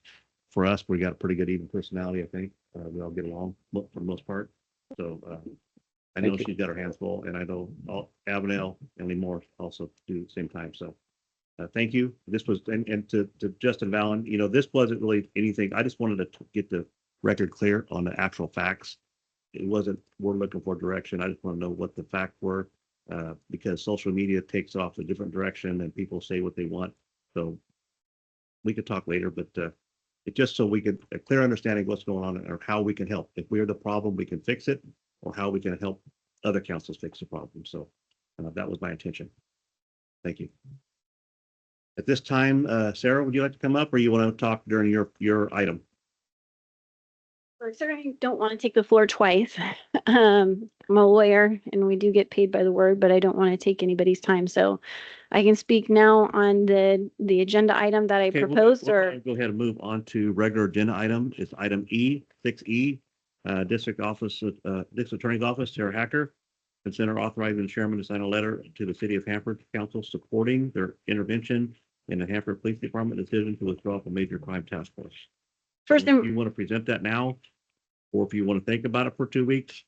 no. No? Okay. I'll present it now, and if the board wants to table it in a couple of weeks, that is Okay. your discretion to do so. But the topic in front of us today is major crimes, and everybody is here. We want to we want to participate in this conversation, and so we should have this discussion today rather than put it off for 2 weeks. First and foremost, I do want to introduce myself. I'm Sarah Hacker, District Attorney of the County of Kings. I'm also a resident of the City of Hanford. As the elected district attorney for the county, I take responsibility for the prosecution of cases throughout the entire county. There is no border or end where a city begins. I make myself available to all of the law enforcement agencies to ensure that their cases are properly investigated and prosecuted so that we can reach a just end for each and every one of our cases. So when I had received the notice that Hanford had intended to pull out of the major crimes unit, this was a very important issue to me. And it was an issue that I believe is worth the public attention that it has received. I have brought the issue to this board because this board is also in charge of the management of the county as a whole, and Hanford is the county seat. I certainly wouldn't want to think that any of the actions that were taken by myself or on behalf of the district attorney's office is intended to undermine any authority by Chief Huddleston or anybody at the City of Hanford or the Hanford Police Department. But this is a decision that I disagree with in pulling out of major crimes. I think it's a great idea that they're starting a street crimes unit, and the officers that are assigned to that street crimes unit are very talented. They are seasoned, and I do look forward to working with them as I have worked with them in the past. And again, I also look forward to working with Chief Huddleston as I have in the past. This isn't a personality conflict. This is not an issue about gender. I'm a female myself. It's an issue about a disagreement on what is safe for our county and what is the best course of action for everyone. And it involves this board because this board ends up allocating resources to countywide departments to protect public safety countywide. I also come to you as this county's primary gang prosecutor. Most of my cases that I have taken on myself are gang cases. And so I work hand in hand with major crimes. I've also had opportunities to work with Hanford Police Department officers. And in both interactions, we have achieved great success. When I took over the district attorney's office in 2023, I revamped the gang prosecution protocols, and we've had a lot of success with those protocols. And in seeing the major crimes unit divide and Hanford leaving that major crimes unit, it brings me concern because we now can't work together to solve gang crimes and work towards each other. Let me give you an example of how gang crimes are a particular different type of crime.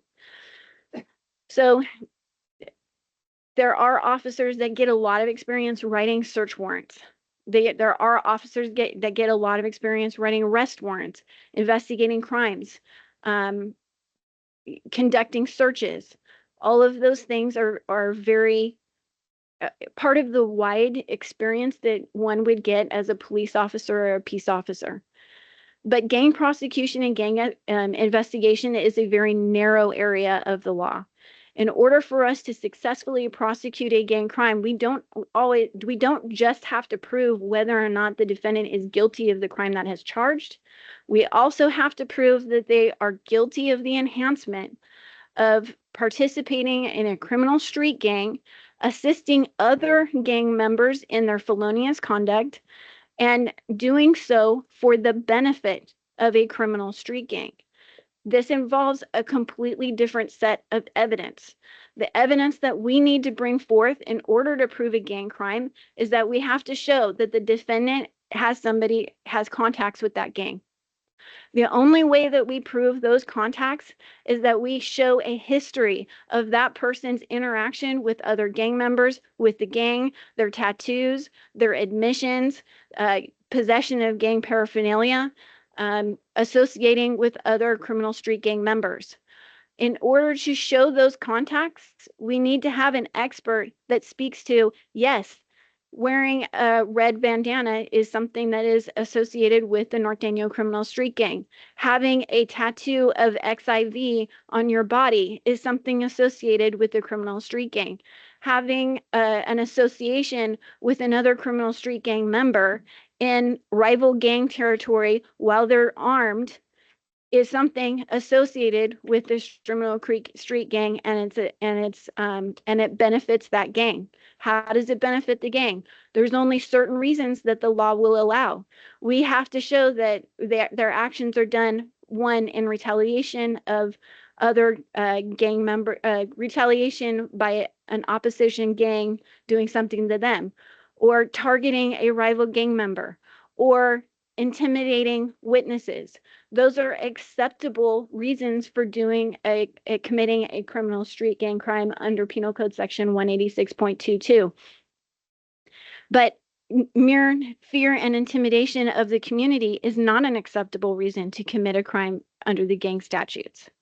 These are all very specific areas of the law that need specific training.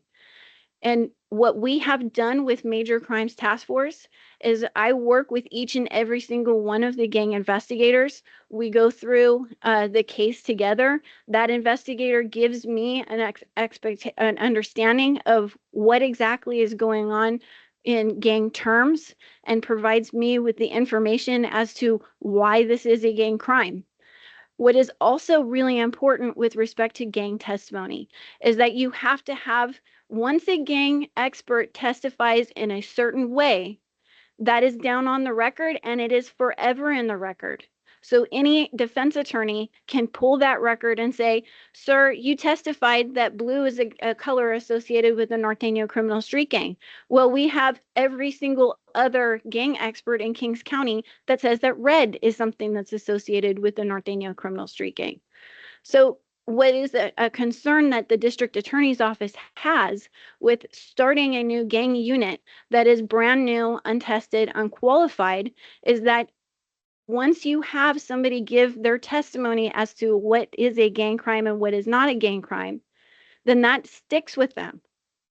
And they can be cross-examined by that. And what's another problem is that if they testify in one way, you could be creating opposing testimony and creating a situation where the defense may want to call one of our own gang experts to testify against another gang expert. That is why I come to you, because I have these concerns. We have to ensure that our gang testimony is accurate and has integrity and that it's truthful. And I'm not saying that there's an integrity issue or a truthful issue here, but what I'm saying is that we need to ensure that the gang experts that we have in this county are gang experts that can competently testify to gang crimes, and that is not going to conflict with anything they say in the future or anything anybody else has said as far as gang culture. So when I come to you and I ask you to consider, what does it mean to have two gang units? These are the risks that we take.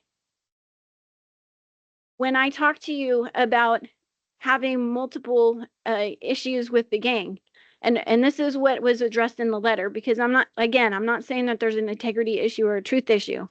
But when you have a gang expert only taking contacts within a certain jurisdictional area, and they're not considering the context of the entire county, we're getting people with different inputs, different outputs. And so what is important to the district attorney's office in prosecuting gang cases effectively and truthfully and justly is to ensure that everybody is operating off of the same playbook. Everybody's using the same information so that we can all have consistency, truth, and accuracy for our gang experts. Now, I can tell you that I have taken a lot of time in developing the testimony of all of our gang experts, and we just qualified one of the Kings County gang experts this last week, and we will be qualifying another gang expert, an investigator from our office, May 7th. And it is not the policy of the district attorney's office not to develop and build that expertise. We want to build that expertise. We want to make sure that we have plenty of people in this county that can assist in the prosecution and investigation of gang crimes. But we need to do so operating off of the same information so that it can be accurate. And that is why this issue is so important to me. We've undertaken 2 massive gang wires, Operation Moving Out and Operation Royal Flush. We have a lot of gang cases that we can be prosecuting right now. And I expect that, unfortunately, there are gang members that in this county willing to commit gang crimes. And we absolutely need a unified approach in attacking this situation. And if my passion shows through, it's a topic that's very important to me as well as to the voters of this county. Thank you. Thank you very much. Any questions for Sarah? Any questions from the audience?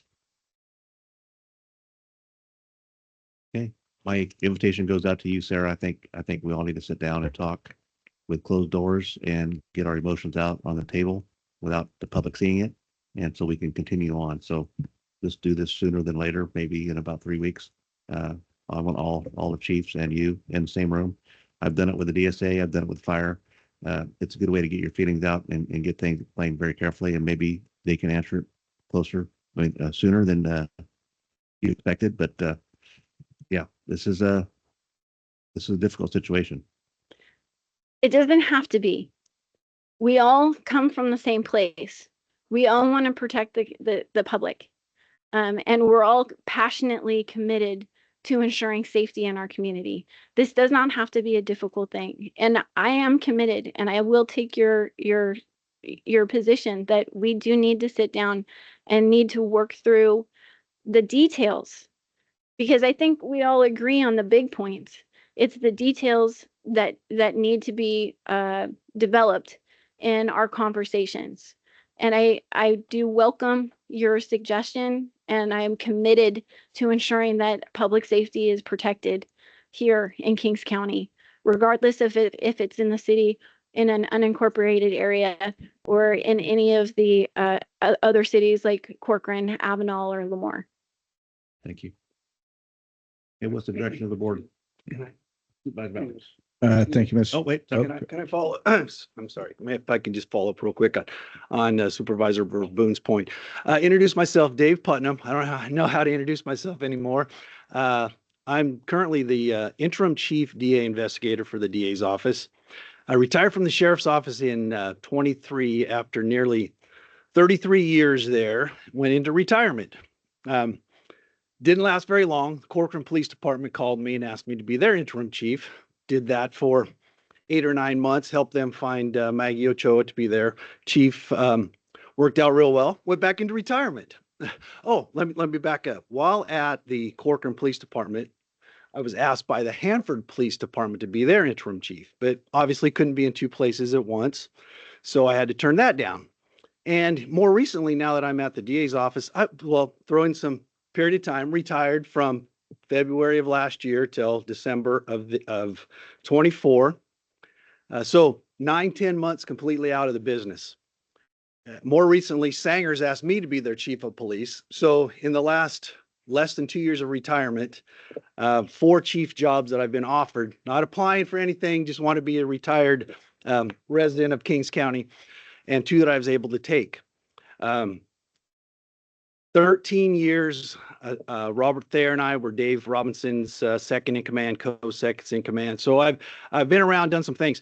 So what I wanted to say is, reflecting off Supervisor Verboon's comments, there's some opportunity here to fix some things, to restructure, we did hold the chiefs meeting 2 weeks ago tomorrow, where all the chiefs got together in a room, myself, the district attorney, the sheriff, and all 4 chiefs.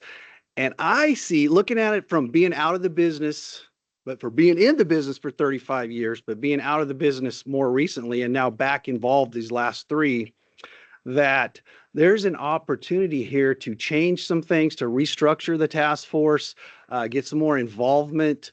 And so I want to throw out this different perspective, that there is this opportunity. Being a chief of police, I didn't want the city council to tell me how to run my operation. So I totally understand that. But I just want to say that kind of being an outsider looking in a little bit now, which I wouldn't have ever called myself an outsider, but after being retired for a period of time, and one of the longest tenured law enforcement, this is my 35th year of sworn law enforcement in Kings County since 1990, with a little bit of retirement break there in between.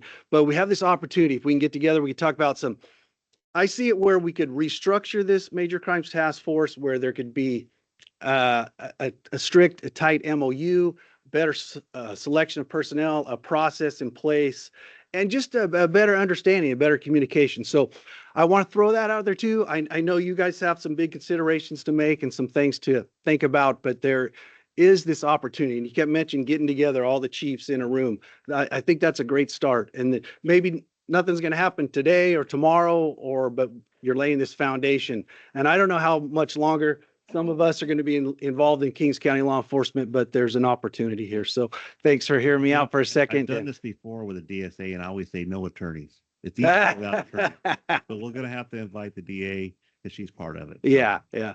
Well, that's one thing you don't got with me, an attorney, but you have 35 years of county law enforcement experience, supervisors there too, and 30 years with Sheriff Robinson, and we just have a lot of experience and some insight to bring to the table. So I think we can resolve this. We just need to back up, let Chief Huddleston go her direction, come back, regroup, and maybe a new MOU and do something that we all agree on. Absolutely. Because there's opportunity for have changed. And yes, and our sheriff lead, the personality will change there too at the same time. So we need to be aware of that and be flexible and move forward. Thank you, sir. Thank you. Thank you. Okay. Thank the board again. Any correction? Yes, Mr. Chair. Well, it is an agenda item, so either there's going to be action taken or there would be a motion to table the letter. And but I feel that this board was publicly put on notice today by we heard a lot of important things from members of public safety, from DA Sarah Hacker and Sheriff Dave Robinson.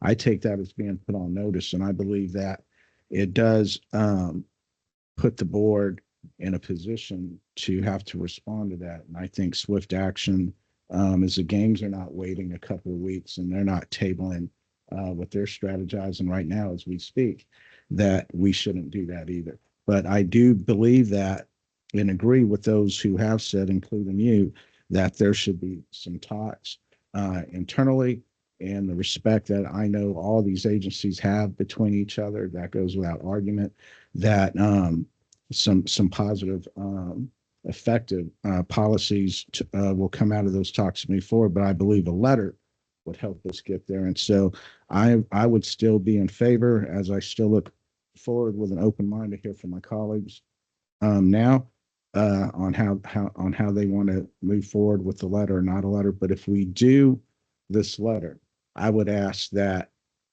staff would work with those powers that be to make this letter a little bit better, for the lack of a better word. The first sentence says the Board of Supervisors writes this letter requesting that this city council intervene in the Hanford Police Department's decision to withdraw from the Major Crimes Task Force. I think we should sharpen that sentence up, delete the word intervene, and come up with something that says something that will communicate that the board's commitment for the Hanford City Council to respond to the issues that and concerns that we've heard today from public safety leadership, and that the board's overall goal for this letter is to help make Kings County as safe as we possibly can. And so, and I would ask that the second sentence contains some language that immediately lets the Hanford City Council know the respect that the Kings County Board of Supervisors has for Chief Huddleston. And so I would leave that language up to our staff to, it should be the opening sentence of what this letter is about, but to assure our confidence as well in Chief Huddleston. And I think that would give anyone who's reading this letter from the Board of Supervisors a feeling that we're not saying sticking our nose where it don't belong, and two, trying to tell an independent city or an independent chief of police on how to do their job. And so those would be my comments as I sit here, open-minded to hear from my colleagues. Any other questions from those there? Yeah, I concur with what Supervisor Valley said. I and Dave Putnam down here, you know, that our role isn't to intervene in the chief's decisions, and nor should the city council. And again, I have full faith in Chief Huddleston, and proudly support her personally as our chief of police.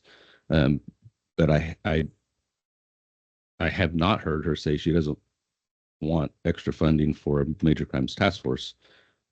So I mean, I'm making an assumption that if the city of Hanford funded, you know, an additional position, that they would be, she would be fine in accepting it. But I haven't heard her say that. I'm not putting you on the spot, Chief, to make that. But I agree with what Super Valley said, that we don't need an intervention to tell the chief what to do, but at least maybe just some kind words to the council that we're concerned about public safety in our areas. And again, you know, 4/5 of Hanford City Council districts run through my district, and there are voters in that district that would expect me to advocate for them in this sense.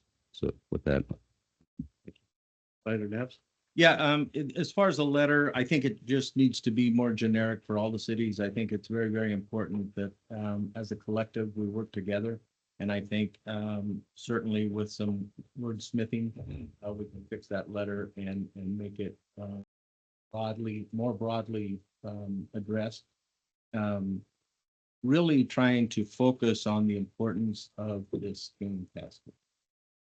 And I think that should be the ultimate goal, to be able to have this major crimes organization available to all communities. And so I think it's important that we get all communities involved. And so I like your idea of getting everybody together. There probably has been a lack of memorandum of understandings, some different parameters that certainly in today's environment we need to address fiscally. And I think we should probably work on that kind of organization with skills and abilities, and work as a county and not as one city or one county or one elected official. So I think it probably does need to be written. I just don't like the way the words are coming out today. Has your name on it? Do you write it? No, I'm not sure about this letter right now. So Okay. I think it needs to be redirected, and I'm going to ask. Oh, you have anything to add? You're done. So my direction would be this table it. Let staff recompose the letter, bring it back to us at our next meeting, and then we can review it and look at it as one. I do not want to cause a divide in my community. I respect all the chiefs. I respect all the councils, and I think it's time to sit back and, if it's a financial situation, we just work within our budgets right now until we can find more funding to help make it right. And that's up to the councils and the board of supervisors to go out and look for funding for them too, and our lobbyists. I just want to echo much of what's already been said. First and foremost, thanks to Chief Huddleston for coming here. I appreciate that. I think that shows good relations between the city and the county. Lieutenant Valen, thank you. I appreciate it. I just really would like all of us to get along. I would like it to where our officers welcome waving to each other and have that cooperative spirit. I too would like this to come back before us. I like the collaborative effort. I think now with the gang situation, it becomes more and more critical to have the open communication. I've been at my residence on Doughty Street since the year of 2000. I never heard gunfire. I hear it two or three times a week now. And then when you add Norteños and you add Crips and other gangs, it gets a little complicated. And so for those reasons, I just would like to see the sharing of information, which then gets back to this task force, but I would like it done properly. And so I would like us to work it out in such a way where we're a unified front. So that's all. Mr. Chairman. Okay, so we need a motion to table.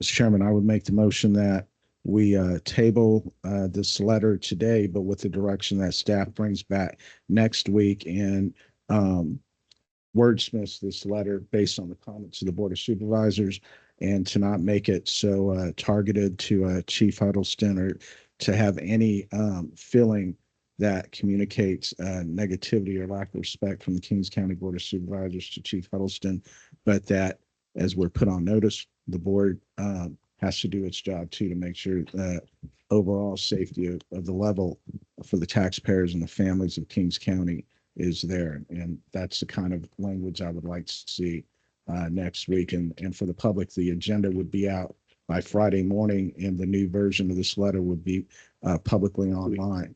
We don't meet next week? No, we'll be in DC. Hopefully next Tuesday we'll be in Department of Justice and bring the subject up to them. So we got to wait 2 weeks. Okay. All right. Mr. Chair. Okay, well, that would be my motion then, that it comes back in 2 weeks and no later than 2 weeks. Okay, do I have a second? Okay. You have a comment? Sorry, I just wanted to offer this up because I know with time is of the essence, and we're not meeting next week. The letter before your board, understand all of the concerns with the language from DA Hacker's standpoint there. If you were wanting to issue that letter, because I mean, obviously what's in the agenda packet today is a letter from your board with all of that language. That is something that you could essentially put on your DA letterhead and issue that, from you as an elected official. No, I disagree. It's now at the level of the Board of Supervisors. Sure. And I believe that it should be on our letterhead as it is today, because the chairman would be the one to sign it if the board passes it. Yeah, 100% that if a letter is coming from your board, that yes, it, definitely needs to be revised as your board sees fit, but just, all of the options for, both the DA and also letting your board know as well, just all the options on the table to get whatever information out as quickly as possible. It took us 3 weeks. Just to remind you. Yes. Well, Mr. Chairman, I think we have a standing motion in a second. Ms. Hacker, you're elected official, you do whatever you want on your own. But as far as the board goes, we're going to do a new letter advising all cities equally as one to maybe work at this to bring it back as a major crime task force for the county. That's fine. I just stood up to offer some clarification because it sounded like there was some questions, but Okay. yeah. Thank you. Madam Clerk, please call the roll. Joe Nevs. Yes. Richard Valley. Aye. Doug Verboon. Yes. Rusty Robinson. Robert Thayer. Yes. Favor. Thank you very much. Thank you, everybody, for coming today. I appreciate the dialogue. And looking forward to coming back in 2 weeks with a nice letter that calmly brings people together. So thank you. We're going to take about a 5-minute break. Our computers just all went down. I don't think we're online anymore. And so we're going to come back in 5 minutes, start all over.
Okay, it's 11:42. We are back in session and we'll start with approval of the minutes. Item A, report out of closed session from regular meeting, February 4th, 2025. Mr. Chairman, there is nothing to report at closed session from February 4th. Thank you. Item B, approval of the minutes from regular meeting, February 4th, 2025. Moved by Supervisor Robinson, second by Supervisor Neves. Madam Clerk, please call the roll. Joe Nevs, Yes. Richard Valley, Aye. Doug Verboon, Yes. Rusty Robinson, Yes. Robert Thayer. Yes. Okay, 5 in favor. Thank you very much. We'll move on to consent calendar. All items listed under consent calendar are considered routine and will be enacted by one motion. If a board member has a question, request additional information, or wishes to comment on an item, the vote should not be taken until after questions have been addressed and comments made, and the public has an opportunity to comment on the consent calendar items. So I think we have an issue with one item here today. Supervisor Thayer, you want to pull out of item, I wrote it down. You know, remember which item you want to talk about separate? You want to recuse yourself from item 1I4? So we're going to pull item I4 and vote on it separately. Okay. Move to accept the consent calendar as amended. Motion by Supervisor Neves, second by Supervisor Robinson. Any questions from the public? Seeing none, Madam Clerk, please call the roll. Joe Nevs, Yes. Richard Valley, Aye. Doug Verboon, Yes. Rusty Robinson, Yes. Robert Thayer. Yes. Okay, we're going to go now to administration. Item 4, consider rejecting the claim for damages filed by law offices Lawrence J. Linneman on behalf of, that's his name, Jerry Rosa. Motion to approve is presented. Moved by Supervisor Valley, second by Supervisor Neves. Madam Clerk, please call the roll. Joe Nevs, Yes. Richard Valley, Aye. Doug Verboon, Yes. Rusty Robinson, Yes. Robert Thayer. And I, maybe the right way to, I'm recusing myself. Is that the correct recusing myself for just for this one item? Okay, I didn't ask comments from the public. We have any comments before we vote? No comments. So Madam Clerk, thank you very much. So we have 4 in favor and 1 recusal. We're going to go ahead now to, I don't have my computer anymore, so we'll go to regular agenda items. And it's item A, Human Service Agency. Wendy, good morning. Thank you for having patience waiting for us today. I got scribble notes on your agenda item, so I'm sorry. Good morning, Chairman, members of the board. Wendy Osikafo, Director of the Human Services Agency. Before I make my presentation, I do want to make one technical correction to the item. Under the recommendation B, it states approve the standard agreement with the State of California Business, Consumer Services and Housing Agency for homeless housing assistance and prevention program grant. The state is in the process of a reorg. They're setting up a separate Department of Homelessness and Housing. And so the new standard agreement is actually with the Department of Housing and Community Development. So the agreement itself has the correct entity named. I just wanted to correct for the record, item B, what should you approve this item today is with the Department of Housing and Community Development, which used to be under this umbrella of the Business and Consumer Services Agency. So I just wanted to clarify that when I request your approval. So with that said, I am seeking your approval to accept the Homeless Housing Assistance and Prevention Program Round 5 grant, also known as HAP 5. HAP grant funding is administered by the California Housing and Community Development Department to help support ongoing efforts to end and prevent homelessness in the community. This is the 5th round of funding that has been brought before your board for approval. These funds have a number of eligible uses as long as they are in alignment with the local homeless action plan, which was brought to your board for approval on June 7th, 2022. Due to the lack of affordable permanent housing in our community, the prior rounds of funding have been exclusively dedicated to developing permanent housing solutions. With the HAP 5 application, we are attempting to diversify the investments to support additional aspects of the action plan. Our application for funds indicates that we intend to use 25% for rapid rehousing, 35% for permanent housing subsidies, 25% for interim sheltering, 7% for street outreach, 1% for the homeless management information system support, and 7% for administrative costs to run these various programs. These areas of spending align with the local homeless action plans goals of reducing the length of time a person remains homeless, increasing successful placement from street outreach, and reducing the risk of persons returning to homelessness. With that said, there are competing priorities and limited resources, and as our needs evolve, so may our priorities. I want to make the board aware that we can revise the plan in the future and reallocate the funding towards those priorities. For example, we could earmark some of this funding or increase the amount towards interim sheltering if a site is identified. We could fund a portion of the gap for the low barrier shelter, so phase 1 could commence. We could also continue to invest in permanent housing to bring a second project to completion. There is no impact to the county general fund as this funding opportunity is without a match requirement. The HAP round 5 allocation is $575,303 and must be expended by June 30th, 2028. The standard agreement has been reviewed and approved by Risk and County Council as to form. And so today I'm seeking your approval to authorize the acceptance of the HAP 5 grant, approve the standard agreement with the California State Department of Housing and Community Development, and designate and authorize myself, the Human Service Agency Director, as the signature authority for the standard agreement exhibits, funding acceptance forms, and reports that are required by the California Interagency Council on Homelessness. With that said, I'm available to answer any questions. Thank you very much. Any questions from the board? I have a question. Supervisor, Unless somebody else wants to go first. Assuming that government operates effectively and all this gets streamlined and approved, do you internally have a plan for that housing now, or is it a wait and see what you get before moving forward? Are you referring to the state's reorg? Right. We're really unclear on what the impact of that'll be. We're not entirely clear on what, we have some funding streams that are tied to our various eligibility programs. It is still unclear whether those will remain under the Department of Social Services or if they'll be shifted over to this broader homeless and housing department. This funding appears to be part of that shift. But it does appear that it will continue. We got notice that HAP 6, round our amounts $470,000. I'll be back probably in another year to ask for your approval of that. So this funding stream seems like it's intended to continue and it will be shifting. But at this point, I'm not clear for our other departments and our other funding how they will be impacted with that change. Got it. Thank you. Any questions from the audience? Seeing none, Madam Clerk, please call the roll.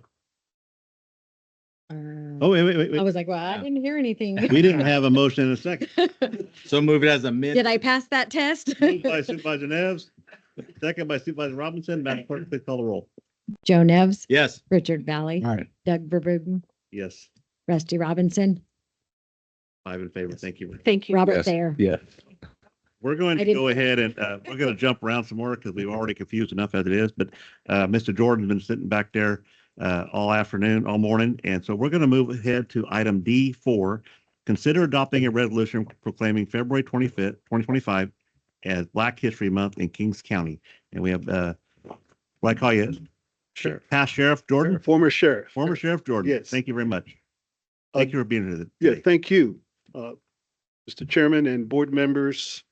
As stated, my name is Chris Jordan, and I come to you as a retired captain from Hanford Police Department, which I worked there for 32 years. And also I served as Kings County Sheriff for 4 years. I restrained myself from commenting on the conflict in law enforcement. I did speak at the city council meeting last week, but I just have a couple of concerns. It's not related to the Black history, but please allow me a moment No, that's just to fine. Yeah, go ahead. give perspective. I was a police officer on the street, and at 3 or 4 o'clock in the morning when hell breaks loose, it was sure nice when a deputy showed up to help back us up. And my concern in this conflict, there's a challenge at the top, and that happens. It happens in families, it happens in business, certainly happens in law enforcement because there's misunderstanding. But from my perspective, it's like divorce. The parents may have the conflict, but it affects the kids. That's my concern is the how will this conflict affect the deputies and the officers on the street? It is really important to resolve the issue because there needs to be collaboration for the officer safety as well as for the community safety. And so I hope that this matter is resolved quickly because it would be unfortunate if somebody got hurt because there was misunderstanding. No, thank you for your comment, and I appreciate that. It comes well respected, and we'll do all we can to make everybody come together as a team. Thank you. So this morning, I come to you on the behalf of Black history. It is very much a part of our American history. It's very much a part of a painful past, which there was a turning point that has become a picture of a bright future. It is great being here today to celebrate the great contributions that African Americans have made to make America great. Supervisor Robinson, thank you for the invitation today. As I said, Black history is a very important part of American history, just like the American Revolution and just like the Civil War. These are painful parts of our history, but it is our history. It is about many people that said, despite the risk and dangers, that things had to change. Edmund Burke, the great English statesman, said, in order for us to see a brighter future, we must look back at our history. In order to comprehend why things are as they are in the present, whether technology, medicine, political systems, or music, we must understand how they began and evolved into what they are today. I graduated from the great Lemoore High School in 1972. Go Tigers, Joe. It's me and you.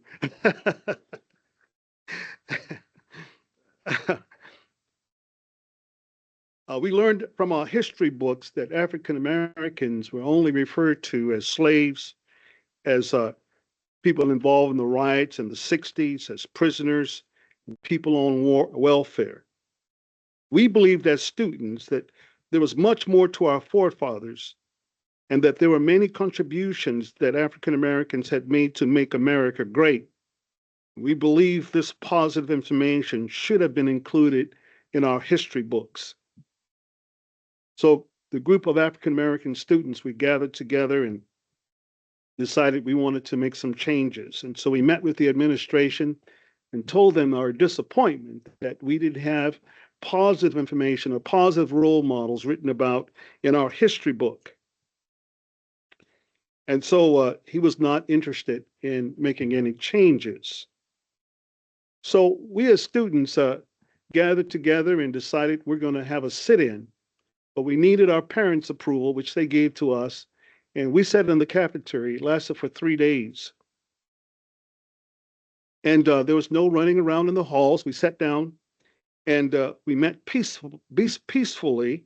And we decided that we wanted to make changes in our school and how we as students, as African-American students, to help make our school even better. One of the things we did, we chose to get involved in school politics. At that time, I was nominated to run for student body president, and I was chosen to that role. But we came up with many ideas on how to improve our campus. After 3 days of the sit-in, the principal agreed to meet with us, and we discussed what our needs were. They agreed to expand the information on contributions African Americans had made to make our nation great. The only thing was that he told us the teachers wouldn't teach it, that we had to teach it ourselves. So we met, and they gave us 2 weeks of all the history classes to present information regarding Black history.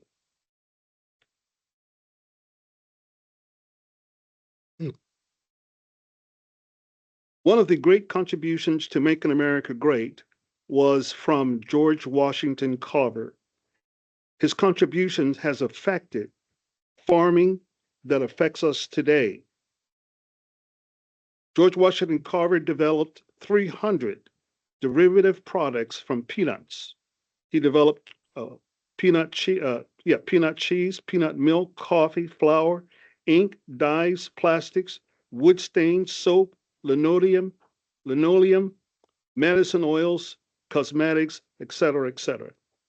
One of his greatest discoveries was he developed crop rotation methods for conserving nutrients in soils.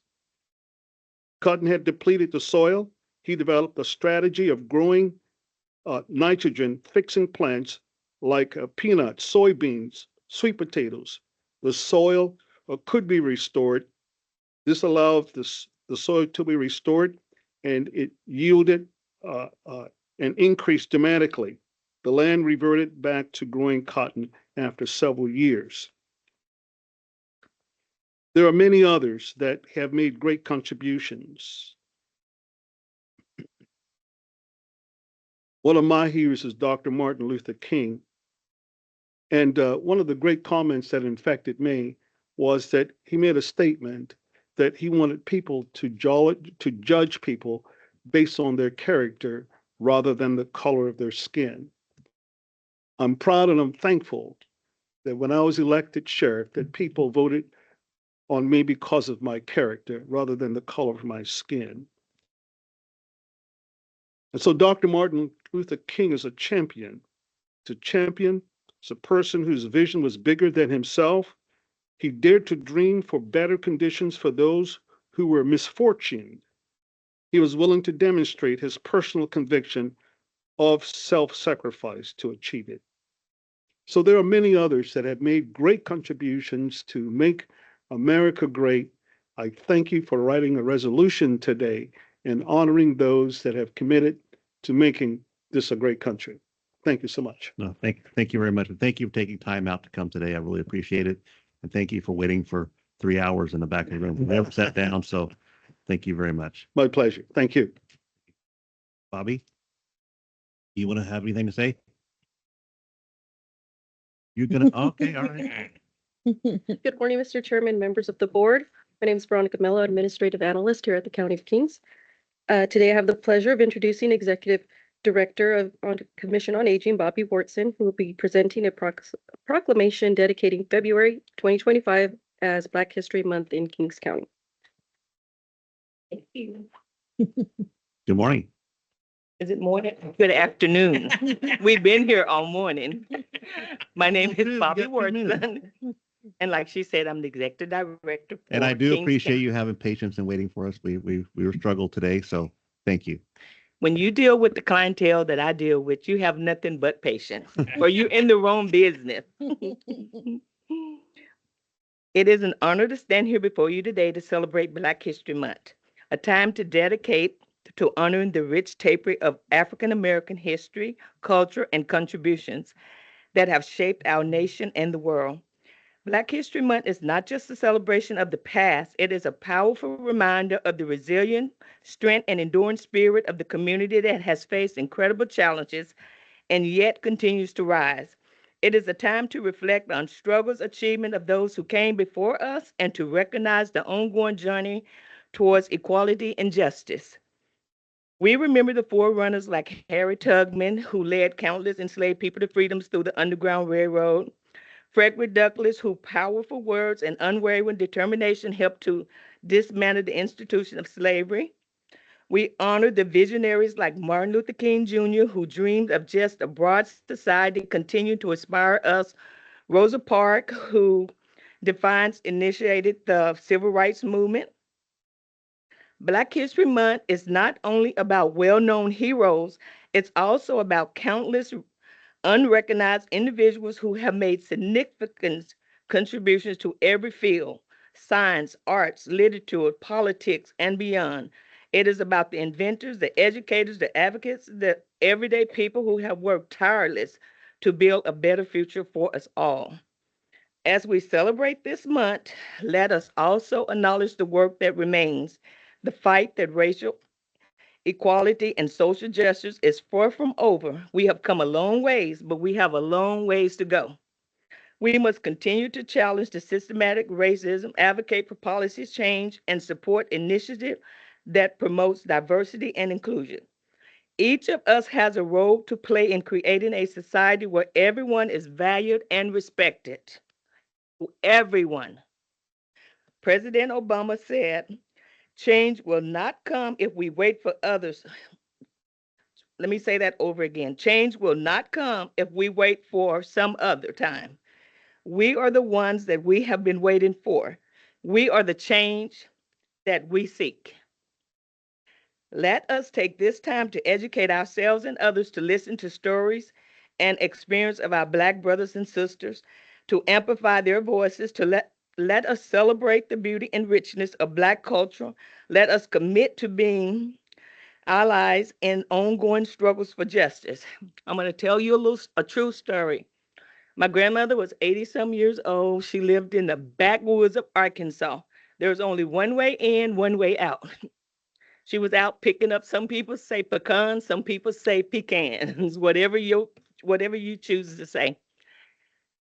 Anyway, two Caucasian guys came up and asked her for a cold drink of water. She was a lady of faith and she loved everybody. She said, okay. She said, let's go up to the house. She took them in the house. They literally beat her mercifully just because she was Black. She was in her 80s. They beat her so bad, and she started praying. One of them took a gun out, put it on her head, and this was in the 90s. They put the gun on her head, and she started praying. She said, Lord, I have served you all of my life. I know I have to die one day, but I don't want to die this way. One of the Caucasian men said, it's not worth killing this nigger, let's go. And they left her. So she crawled to the road, and somebody saw her. They got her, took her to the hospital, and she was never able to live in her house again because her kids wouldn't allow her to. She always wanted to go back home. They would take her for a visit. They took her one Saturday and they were cleaning up outside, and she had been begging, I want to go home. I want to go home. So they said, okay, we'll take you for a few days. They took her on the very day they took her. They went looking for her. They couldn't find her anywhere in the house, and all family members live on this road. So they called her sister and asked if she was there. Her sister said, no, I haven't seen her. So the son said, well, let me go back and check the house again. Well, they found her down beside the freezer where she had literally went home and died that day.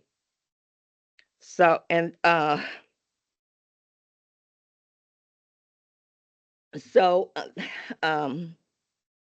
in closing, I leave with you the words of Maya Angelou.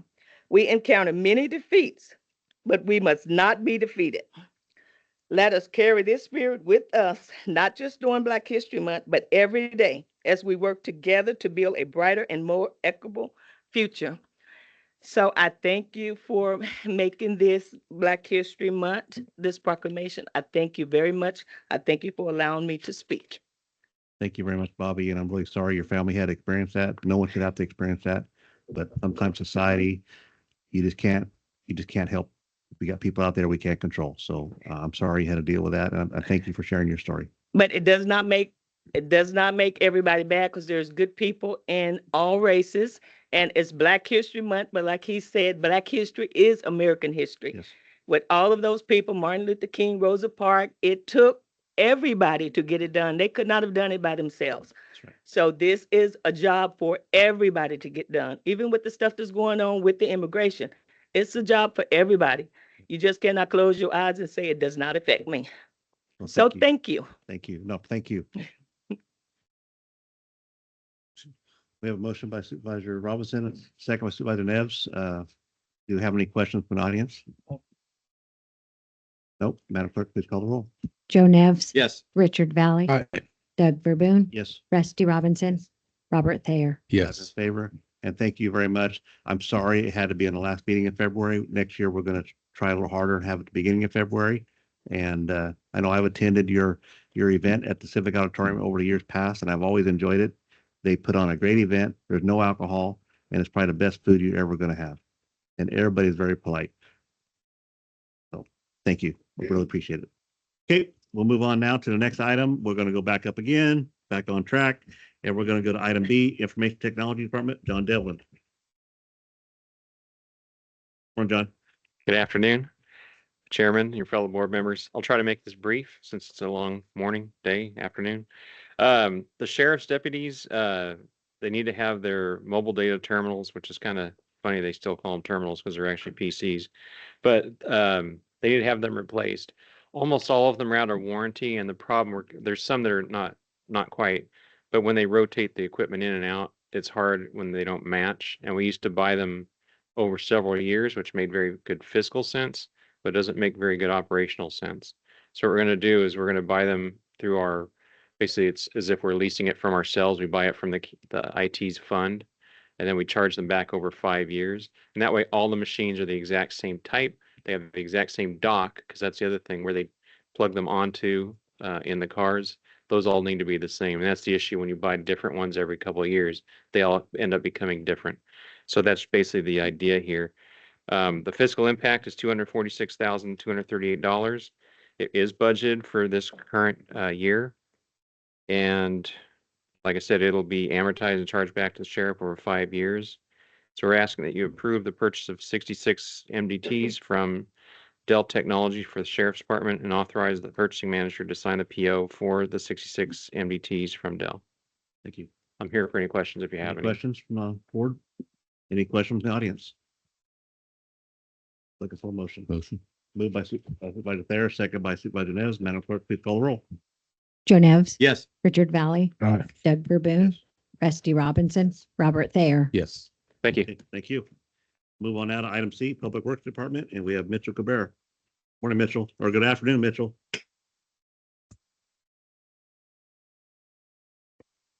Good afternoon, Chairman of the Board and Supervisors. My name is Mitchell Cabrera, Chief Engineer with the Public Works Department. Before your board this morning with a request for approval of the plans, specifications, and estimates for the Avenel Cutoff Road Phase 2 roadway improvements. We would like to get this project advertised so we can start construction later on this year.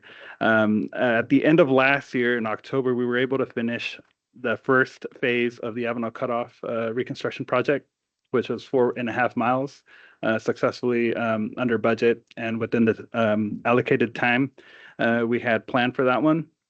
We had the consultant move forward with phase 2.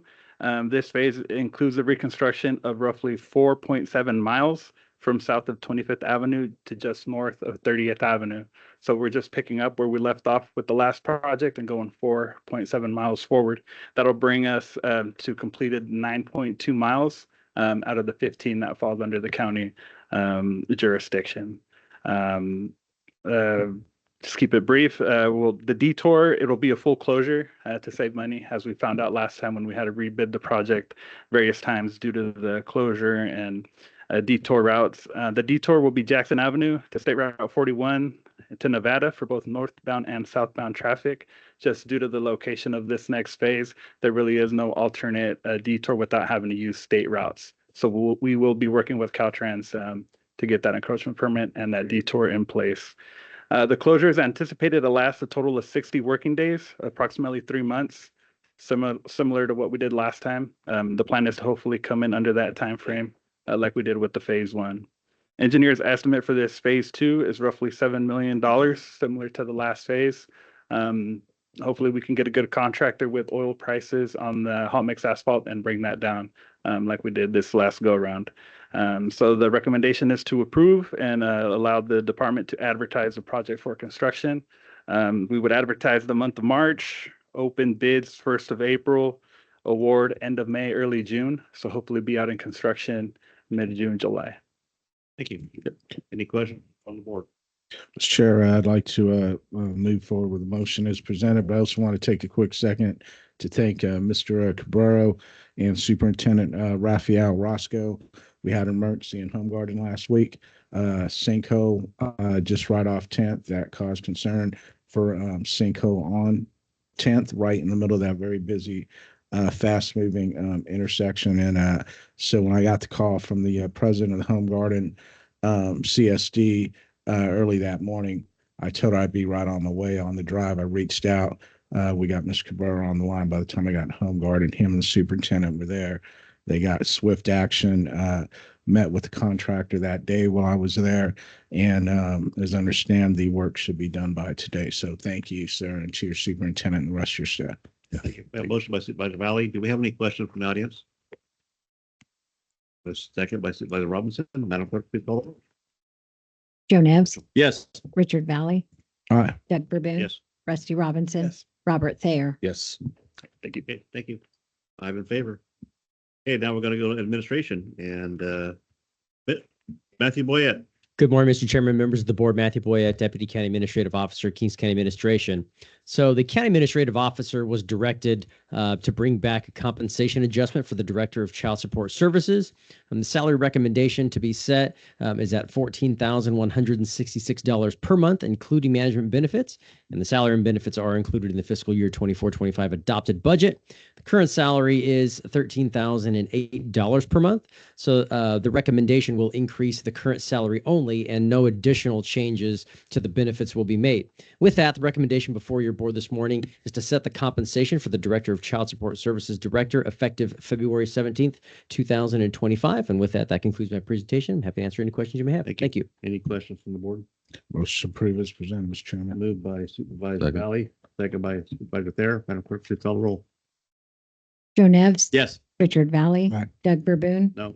Rusty Robinson. Yes. Robert Thayer. Yes. Okay, 4 in favor, 1 is against it. We'll go ahead and item passes. We'll go on to item 2.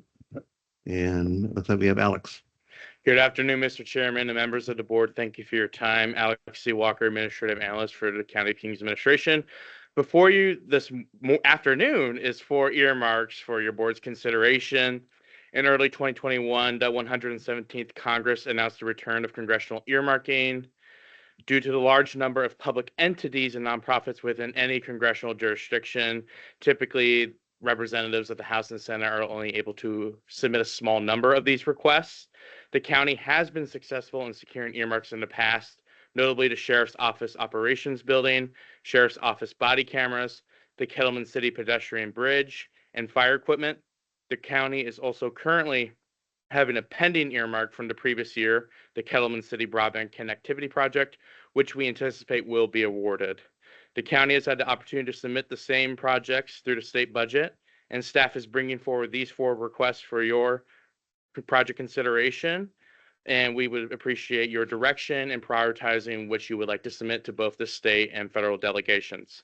I would like to welcome and respectfully welcome Sheriff Robinson to the podium to present the first earmark, which is the Fire OES Headquarters project. Thank you, Sheriff. Thank you, Thanks Alex. for bringing that up. It means a lot to us to have that done, and I'm glad you're doing it for us.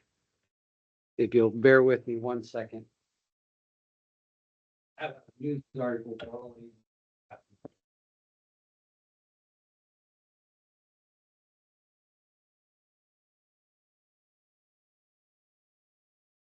Now, some have been around longer than me at the county, so I'm going to do the best I can with some fire history here, especially coming from the law enforcement background. So if you bear with me for a minute, it kind of leads into the earmark request. On June 4th, 1918, the Kings County Board of Supervisors passes a fire protection ordinance number 108. On June 5th, 1918, the Board of Supervisors, it was a 2-day meeting, by the way, so this is nothing compared to what they used to do. 2 full days of board meetings in 1918. Appointed J.C. Griswold, fire warden, who was also already at the county. He was part of the Office of Weights and Measures, and so they combined the fire warden and the Office of Weights and Measures in 1918. On June 19th, the new fire warden announced 8 volunteer fire stations. And I say that loosely because in my research, they were really just like a fire cart that was placed at some farmer's field in various districts that were created. 1937, the Cottonwood Pass truck that was placed at Cottonwood Pass answered 21 calls as reported by the fire warden, who was now E.R. Wiles. I'm sorry, the fire warden in that area was E.R. Wiles, a full-time fire warden and deputy sheriff, which I thought was very interesting. Must be why we like each other so much. He had reported this out over local radio station KTKC by Warden Griswold. August 6, 1945, H.S. Mund was appointed Kings County Fire Warden. In 1946, Curtis E. Lindley was appointed fire warden. He was part of the State Division of Forestry, which took over fire control in unincorporated areas of the county. In 1957, Lindley was appointed as State Forest Ranger as well.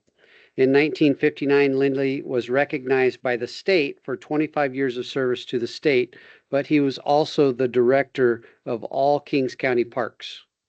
Very interesting. October 7th, 1969, by the Board of Supervisors, but effective November 3rd, 1969, Kenneth D. Harp was named the new county fire chief. Joe, I see you shaking your head. You know all this stuff already, or most of it. I will say that you were there to oversee the Harp on, yes. Right. To oversee the fully county staffed fire department. And so in a February 1970 news article, which is before you today, Supervisors OK revamping of Kings County Fire Department, modest revamping of the Kings County Fire Department, the first to take place since the department went under sole county control, January 1st of 1970, was approved Tuesday by the Board of Supervisors. The proposals were developed by Chief Kenneth D. Harp and reviewed and recommended by the board's Fire Department Committee. Approved removing a small office building and transferring operations into one of the buildings on the property, Lacey Boulevard. An elimination of the building will allow trucks to move straight out of the garages onto Lacey Boulevard. Former Chief Kellner, it was good that you brought him that meeting. I had a chance to pick his brain a little bit.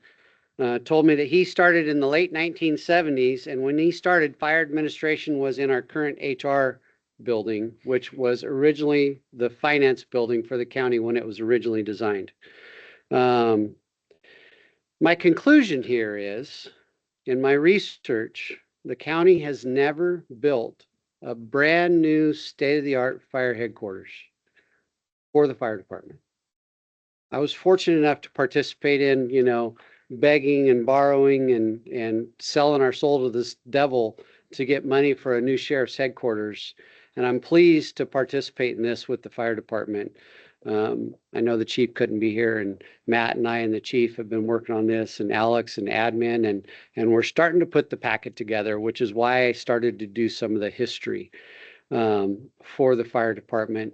And, I know that public safety is near and dear to your hearts, and it's obviously near and dear to my heart. And I think it's time that we made the fire department a priority for a new headquarters here in Kings County. And we officially go on the record today in a Board of Supervisors agenda, which is before you. And so I'm honored to present this. I know that Richard Valley brought some comments earlier about, hey, what do we need for public safety? This is what we need for public safety. In our new headquarters, we have meeting space, we have restrooms, we have briefing rooms, we have interview rooms. Like, it's just what you get when you build something new. And the current fire headquarters was the former ag commissioner's office. The ag commissioner got a new building before the fire department got a new building. It's time to build the fire department a new building. And I gotta confess to Alex a little. I didn't look at the other earmarks, so I might be speaking against myself here. But I really think that just in a couple areas, right? I really think that it's time. Let's really work hard, and I'm here to sell my soul to the devil again, and let's go after some money and build the fire department a state-of-the-art fire headquarters. And I know that there are fire stations that also need upgrading, and I know some of that's already taken place. But if we chop one off, then it frees up money for the other stuff too. And so I think this is a good time to do it. And I'm honored that it's before your board today, because, when you go back to 1918 and now you fast forward, I think it's pretty cool that we'll have a record of this, but you all have to vote for it to be the #1 priority. So that's my request. So, Sheriff, can we get a copy of the description of the history Yes. For our, when we tell stories, Yeah. sometimes asking for money. Well, this is just to February 4th. This is Yeah. my, I was, I can send it to email to Catherine as well. so I was, this is my birthday and I turned 7 that day. Yeah. Life was different. Yeah. Less stress. I was wanting Hot Wheels. Yeah. Right? That's Pretty good. cool. And, just a little bit more about the history that I read through as I was doing this. The original fire concept was born out of not people and houses, but of grain fields and wheat fields that had kept catching fire. And so it wasn't until the 40s that the fire chief starts to bring up, and hey, oh, by the way, they're building a bunch of new houses too that we might have to protect. But the original, and one of the original agenda items was the purchasing of new equipment. And somebody had suggested buying these big trucks, and the fire warden came out and said, no, we need to buy the smaller ones because we need to go long distances to get out to other areas in the county areas. And I have a ton of news articles. I have, that reference all these things, and I will send those to Catherine so she can share with all of you, so you can see what I saw. And it's pretty cool. But I think now's a great time to get into the 22nd century with the fire department. I don't think we're quite there yet, but we're close. Thank you. Thank you. I do appreciate your time to do the research and history. It means a lot to us. So a long time ago. I'll step aside and thank you. You can put me down lower in the list. No, thank you, Sheriff Robinson. And just for your board's consideration and for the public record, this request is for $10 million. The project is broken up into phases, and ultimately this project would support the development of a new fire station and an emergency operations services known as OES headquarters, improving public safety, mobile response, and capabilities. As Sheriff Robinson noted, the existing fire headquarters is over 50 years old and it's in quick deterioration. And ultimately, these infrastructure improvements would serve the needs for over 153,000 county residents. So, Mr. Chairman, does 10 million get it done, or are you being conservative in the ask? 10 million would be for everything. Yeah, and we think we're close. As a reminder, we got 7 million from the state. Our project ended up being about 8.1 million. It's about 11,000 square foot building. We don't think we necessarily need that big of a building for fire, but maybe we do. I think it was Alex, you reached out to Visalia and got their estimate from what they built. Maybe you could speak to that to put a little context. Yes, a similar project in Visalia, a neighboring jurisdiction, had a fire station for just shy of $8 million, but it did not include the OES component. Okay. Only reason why I ask is I don't want to lowball it, because when you look at some things we went after before, when just the Kettleman Bridge, we went after 2 million, and then ended up the very next year having to go back to the state legislature to get, I think it was another 6 or 4. But when you look at the list of monies that were allocated for bridges statewide, that 2 million was the lowest. So, we just can't be afraid to ask for the bigger, not as a waste of money, but as to get it done, and not be afraid to ask for more if we need more. And I'll address that, and I'm hoping I'm not jumping in front of Matt. There's been a meeting scheduled on March 4th in the afternoon to discuss exactly that, so we get a solid number. Great. And so then, that ball's rolling, because you're right, we do need that first. And so we're going to meet and discuss that on March 4th. Good. And thanks, Sheriff. And next time, bring a news article that was that didn't take place before I was born. I wasn't even born yet. You and me both. And to go back further, look at the headlines. GOP backs budget. So you got the Republicans backing the state budget, and then you got the Democratic Speaker Unruh, may oppose the tax increase. So things have flipped since 1970. As I went through a lot of these articles, it was like deja vu or Groundhog Day, or it's very reliving in the moment. Fire taxing in the cities versus the county, it was brought before the board.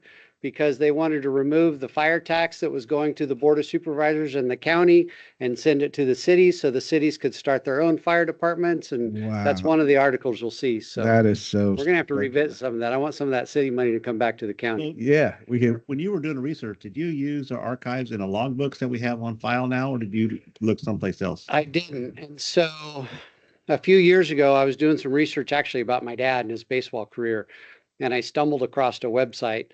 And so I've kept that login. Okay. And it's a website that over time they keep adding more and more of this. And so they have the Hanford Journal.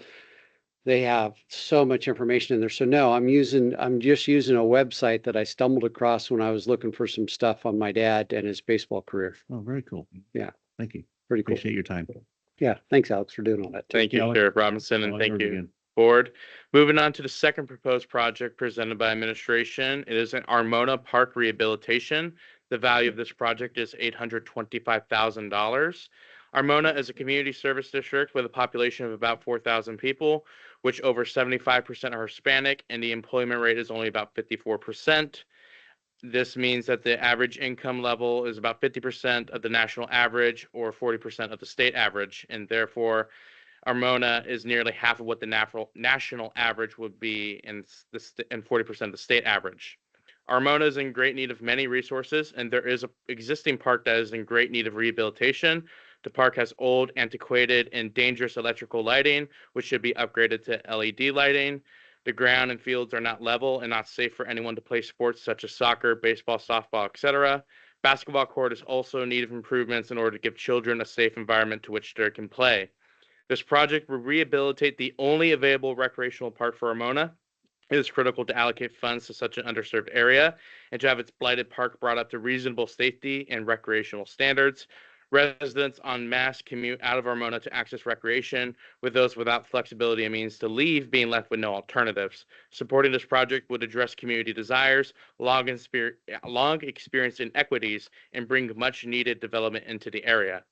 The third project from administration is wells for the Armona Community Service District, valued at $5,007,000. Armona Community Service District is pursuing funding to drill a new well to supplement their only active well. Currently, the Community Service District is supplying water to the district via a single well, and the two other wells are offline due to arsenic and other contaminants. The district's water system is currently supplied by one well with an arsenic treatment plant. The district's water system cannot meet maximum day demand if the only active well goes out of service, and the district's other two wells have been designated for emergency use due to compliance orders related to water quality and high levels of arsenic and other contaminants. These wells are only allowed to be used for 5 consecutive days, with 15 total days in a calendar year period. They've also reached the end of their useful life. The new well would provide a reliable backup source for water for the community whenever well 3 is out of service. This project would vastly improve water quality and access for the district. It is critical to allocate funds to this project because it brings it up to quality, reasonable safety standards, and residents only rely on one operational well. Moving on to the fourth and final earmark proposal for your consideration, streetlights for Armona Community Service District, valued at $100,000. They're pursuing funding to install 5 new light poles, targeting areas that are underlit and pose safety risk for pedestrians and motorists. Studies have consistently shown that streetlights help pedestrians see and be seen by drivers, ultimately reducing the risk of nighttime crashes. A 2022 case study from the City and Regional Planning Department at Cal Poly San Luis Obispo illustrated that streetlight infrastructure is linked to improved outcomes for communities. This project will improve lighting infrastructure in the district. Armona experiences a higher level of poverty than those compared to the rest of the nation, and further reflecting on the genuine need for investment in the region. This will promote nighttime visibility and ultimately improve public safety. Overall, Peregrine Government Relations, the county's federal lobbyists, will assist in the county in the federal earmark project submission. Administration had reached out to all department heads and received the 4 requests attached in the agenda item. Staff, our lobbyists, and I are available to answer any questions you may have. Thank you. Thank you, Alex. Any questions or comments from the board? I do. Just wanted to explain these a little bit more. I had brought before you the Armona Park before, but last year the state had cut out all the earmarks. The issue in Armona is they don't have anywhere to play basketball. Once the schools close their doors, there's nowhere that you can play basketball. We've even asked the elementary school if maybe could we just chalk it off, and when you guys have closed your doors, you allow us to play basketball. But because of liability purposes, they don't want to do that. So there's a park that's been there for years. I believe there's 2 softball court on that, but they're underutilized. Matter of fact, because the lighting's so bad, it causes a lot of other nefarious activity, drug use, and other things going on in that park. So the lights are desperately needed to solve the crime problem, but it would also provide another outlet for kids there for basketball, and then also soccer, and probably maintain one of the fields too. They are used, they're just not used effectively. So we got together. I meet with Armona Community Service District regularly, specifically Kelly Granger, and that was the only earmark I was going to bring before you. But in that meeting, the well situation came up, which is a very serious issue that I only became aware of a couple of weeks ago. Victor Shavarin and myself were at that meeting, and it's a serious concern for them because the other wells are in such bad shape in terms of the arsenic and so forth. They can't even work on the existing well if something were to happen. So in prioritizing, that would probably be my number one priority, which would be the well. And then lastly, thankfully we were able to replace almost all of the lights in Armona with LED lights, and that was to help. But if you drive through Armona at night, it's still very dark. So this is a work in progress. And so they do need a few more light bulbs in there, and that's gonna be an ongoing just to help them with their safety. A lot of them don't walk around at night and so forth just because it's so dark in Armona. So appreciate your efforts, Alex. Thank you. Any other comments? Mr. Chairman. Valid. Yes, sir. Mr. Chairman, I am speaking in favor of the sheriff's presentation for fire and going after funding, directing our lobbyists to make that an aggressive pursuit for that funding. I think that's honorable, especially in memory of Captain Eads as well, and just highlighting the sacrifices that our firefighters make for us, and that I believe we should expect that same level of loyalty from the Board of Supervisors and our lobbyists to go after that money. Let's make that a reality. We did that successfully through CRISCOM and the sheriff years ago. We know how much hard work that took. I was part of that congregation back and forth to Sacramento, so we know that we can get that done. So let's get it done. I also speak in favor of Supervisor Robinson and his district, the community of Armona. But I have a couple of thoughts. When you look at 100,000 for the streetlights, that seems pretty urgent.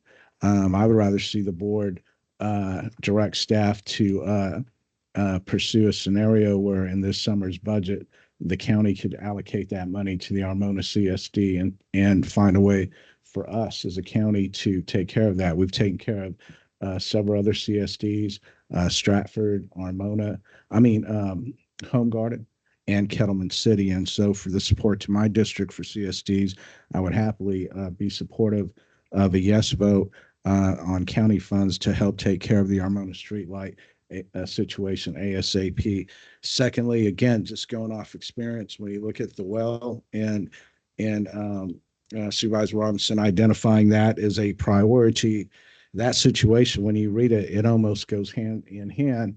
Back when I served as district director for Assemblywoman Nicole Parra, when she was our representative and we had this issue in Alpaugh, back then Alpaugh used to be in our state assembly district. And so when you look at the articles that are online, especially the LA Times, you'll see that this situation unfortunately keeps coming up. But as a representative in the state assembly, she was able to work fiercely, and to ultimately help the community of Alpaugh get that funding from the state. And I believe that that money is there. And so as we ask our state lobbyists to go after that money, that we also ask our state representatives, specifically Senator Melissa Hurtado, to be aggressive and working with us. And I would assume you would be making trips to Sacramento, Supervisor Robinson. I'm happy to join you as well to that's a very realistic and reasonable amount of money to ask the state for to come in and take care of this. But yes, put that as an earmark. Lastly, the Armona Park rehab, that's been an ongoing issue. Years ago, there's a congregation from Armona that came to our chambers asking for that money. I believe we went after it a few times, and I would be in support of going after that. But again, there's another job for our senator, and I keep pointing out the senator because the assembly member is new, and it's not realistic that the speaker or Democratic leadership would let our new assembly member come home with money for this part. So I would say the best strategy would go through Senator Melissa Hurtado's office, where again, just like Avenel, Corcoran have been successful. It's a competitive grant money. It's a pot of money that Senator Kevin DeLeon put in a bill. It's a whole lot of money to go and get these parks upgraded and even built from ground up like the city of Corcoran. So I think the work that needs to be done in Armona, I think that's easy work, and we should expect it is easy work from our reps in the Capitol and from our lobbyists at the state and federal level. And I would expect that by the end of the fiscal year, the board gets a report on how successful they were or not on what we're asking them to do. Because our prior lobbyists produce, it's in print here, the millions of dollars the prior lobbyists, Criscom Company delivered, and I would expect the same from the new folks, respectfully. Thank you. Good. Hey, Alex, all yours. You got one more item? Yes, sir. Actually, I have a speaker that requested to speak for this. It's Oh, on item C, we have a speaker from audience. Victor Chavarine. Victor. Good morning, Mr. Chairman. I come today as a private citizen from a resident of Hanford, but before I moved to Hanford in 2021, I was raised in Armona, attended school in Armona, served on the Armona Community Service District, and so I have a deep love for my former community, and it actually hurt me to move to Hanford because of the community that Armona is. And I just wanted to speak today after talking to Supervisor Robinson, and I appreciate you guys identifying the continued issue related to the park and to the well. It's an important thing, especially for the ability for Armona to continue to grow. A second well and a updated park is of vital importance. And I know that I will continue to work with Supervisor Robinson, my apologies, in every way possible to find funding sources for the project as it becomes available. Thank you. Thank you. Anybody else in the audience? Okay, continue to item C, please. Yeah, Mr. Chairman, item 2 is A, B, and C, and if you were to approve it as a package, it would authorize us to be able to send the letters to the federal delegation as well as pursue these earmarks on the state side as well. If I'm hearing your board correctly, reflecting on the comments expressed by your board, it appears that the OES and fire station is number 1, the wells is number 2, followed by parks. And per the comment of Supervisor Valley, there may be the opportunity for the county to explore funding that project. However, it is still up to your board if you would like to have that as an earmark as well. The streetlights we could probably do ourselves. Okay, any more discussion from the board? You want to give them some direction? Move as amended. Motion by Supervisor Robinson, second by Supervisor Nez. Madam Clerk, please call the roll. Joe Nevs. Yes. Richard Valley. Aye. Doug Verboon. Yes. Rusty Robinson. Yes. Robert Thayer. Yes. Very good. Nice discussion. We'll go ahead and do item number 3.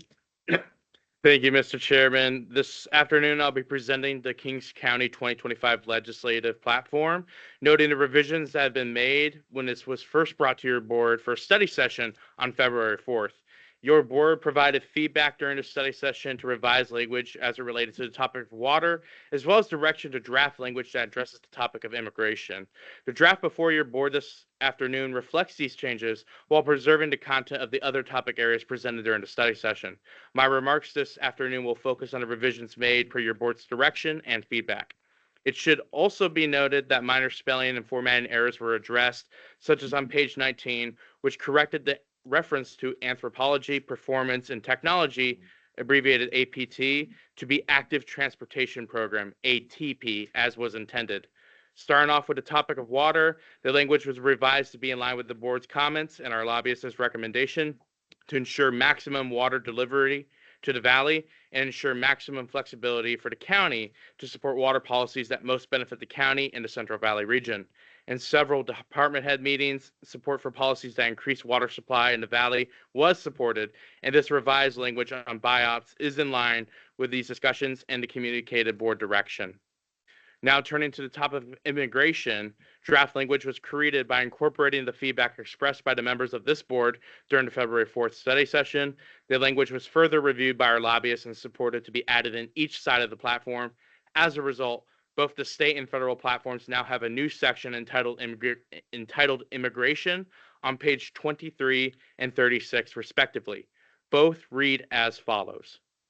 In response to labor shortages in agriculture, support for programs such as the H-2A Temporary Agricultural Workers Visa Program to ensure there are opportunities for those to engage in agricultural work legally, and support legislation that provides labor protections for those performing agricultural work regardless of their immigration status.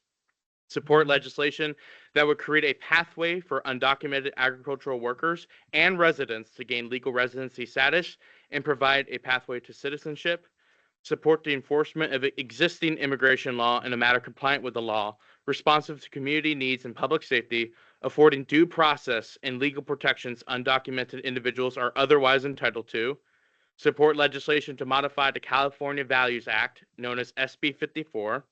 Specifically expand the exceptions under SB 54 to allow local law enforcement to collaborate with federal partners on immigration status of persons encountered, such as in notifying immigration agents of a person's release date and allowing transfers into immigration agent custody. Oppose efforts that categorize a person's undocumented status as being criminal and focus enforcement prioritization on those who are alleged, convicted of, or have committed violent crimes, sexual assault, drug offenses, driving under the influence, petty theft, burglary, vandalism, and other crimes, affording due process and legal protections undocumented individuals are otherwise entitled to. My thanks to Shaw, Yoder, Anthwist, Schmelzer, and Lang, Paragon, again, for their support throughout this process, as well as to your board and our department heads for all their feedback. Staff, lobbyists, and myself are available for any questions, and I thank you again for your time. Thank you, Alex. Any questions from the board? I do have one speaker for this item as well. Anybody from the board yet? Nothing? Okay. Someone from the audience wants to speak? Yvette Chaidez Villarreal.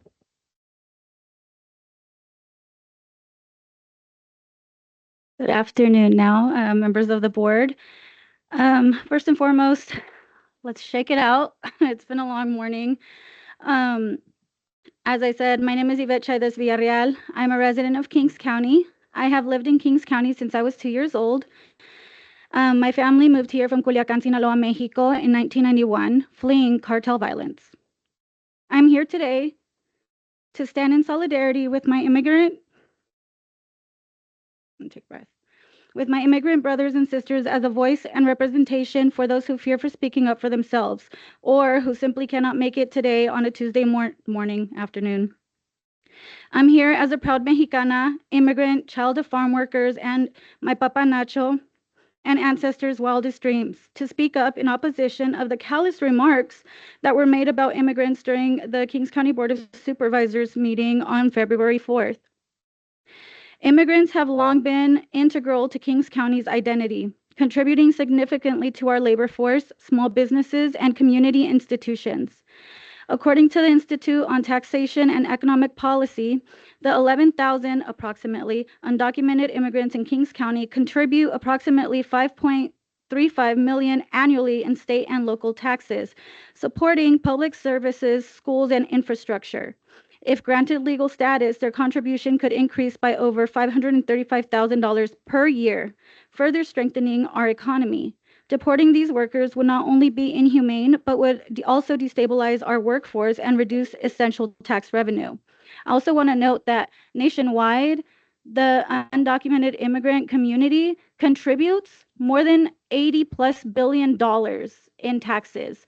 They pay into services, public service programs, or public assistance programs that they are not allowed to receive. So I just wanted to point that out. Agriculture, the driving force of Kings County's economy, relies heavily on immigrant labor. The recent UC Merced Farm Worker Health Study found that these workers endure harsh conditions to keep our food supply stable, yet continue to face systemic barriers to healthcare and fair treatment. Mass deportations or criminalizing their labor would not only devastate families, but also cause severe economic disruption, affecting local businesses, food production, and the overall prosperity of our region. That is the primary reason that I am here, is agriculture. My abuelo would come here to work seasonally since the age of 17. He believed in the American dream. He raised 7 children and even grandchildren, such as myself, and worked in ag until he developed congestive heart failure and was forced to stop, at which time we started Don Nacho's Catering. We were not struggling in Mexico. We fled cartel violence. Immigrants deserve more than a law enforcement lens. It is deeply concerning that immigrants are often viewed through a law enforcement lens, particularly when considering legislative priorities. The immigrant community is one of the most affected by crime, not because they commit it, but because they live in fear of reporting it. Many immigrants do not report crimes, even when they are victims, because they fear being turned over to ICE. I can personally attest to this fact also. I was victimized by my neighbor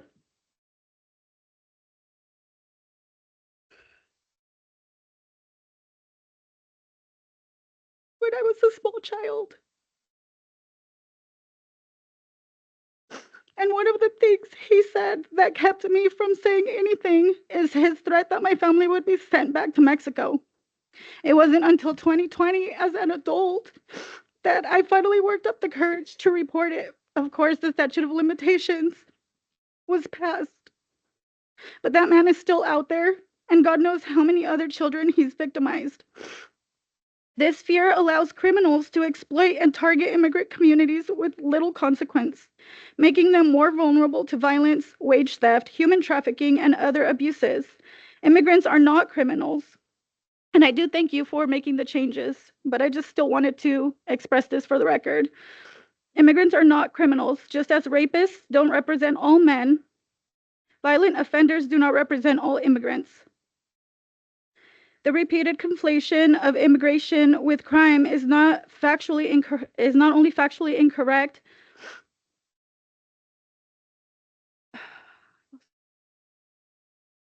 but also fuels harmful stereotypes that put lives at risk. Instead of prioritizing policies that further criminalize immigrants, Kings County should focus on policies that ensure immigrant families feel safe to report crime, seek justice, and access the same protections as any other resident.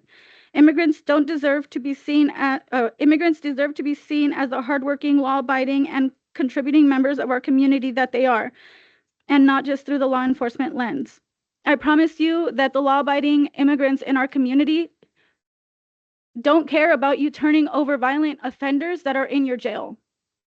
I implore you to really consider working with immigrant advocates when you're making policy decisions that affect immigrants, and work across the aisle. I know your positions aren't really, they're not, party, they're nonpartisan, but that's still a good idea.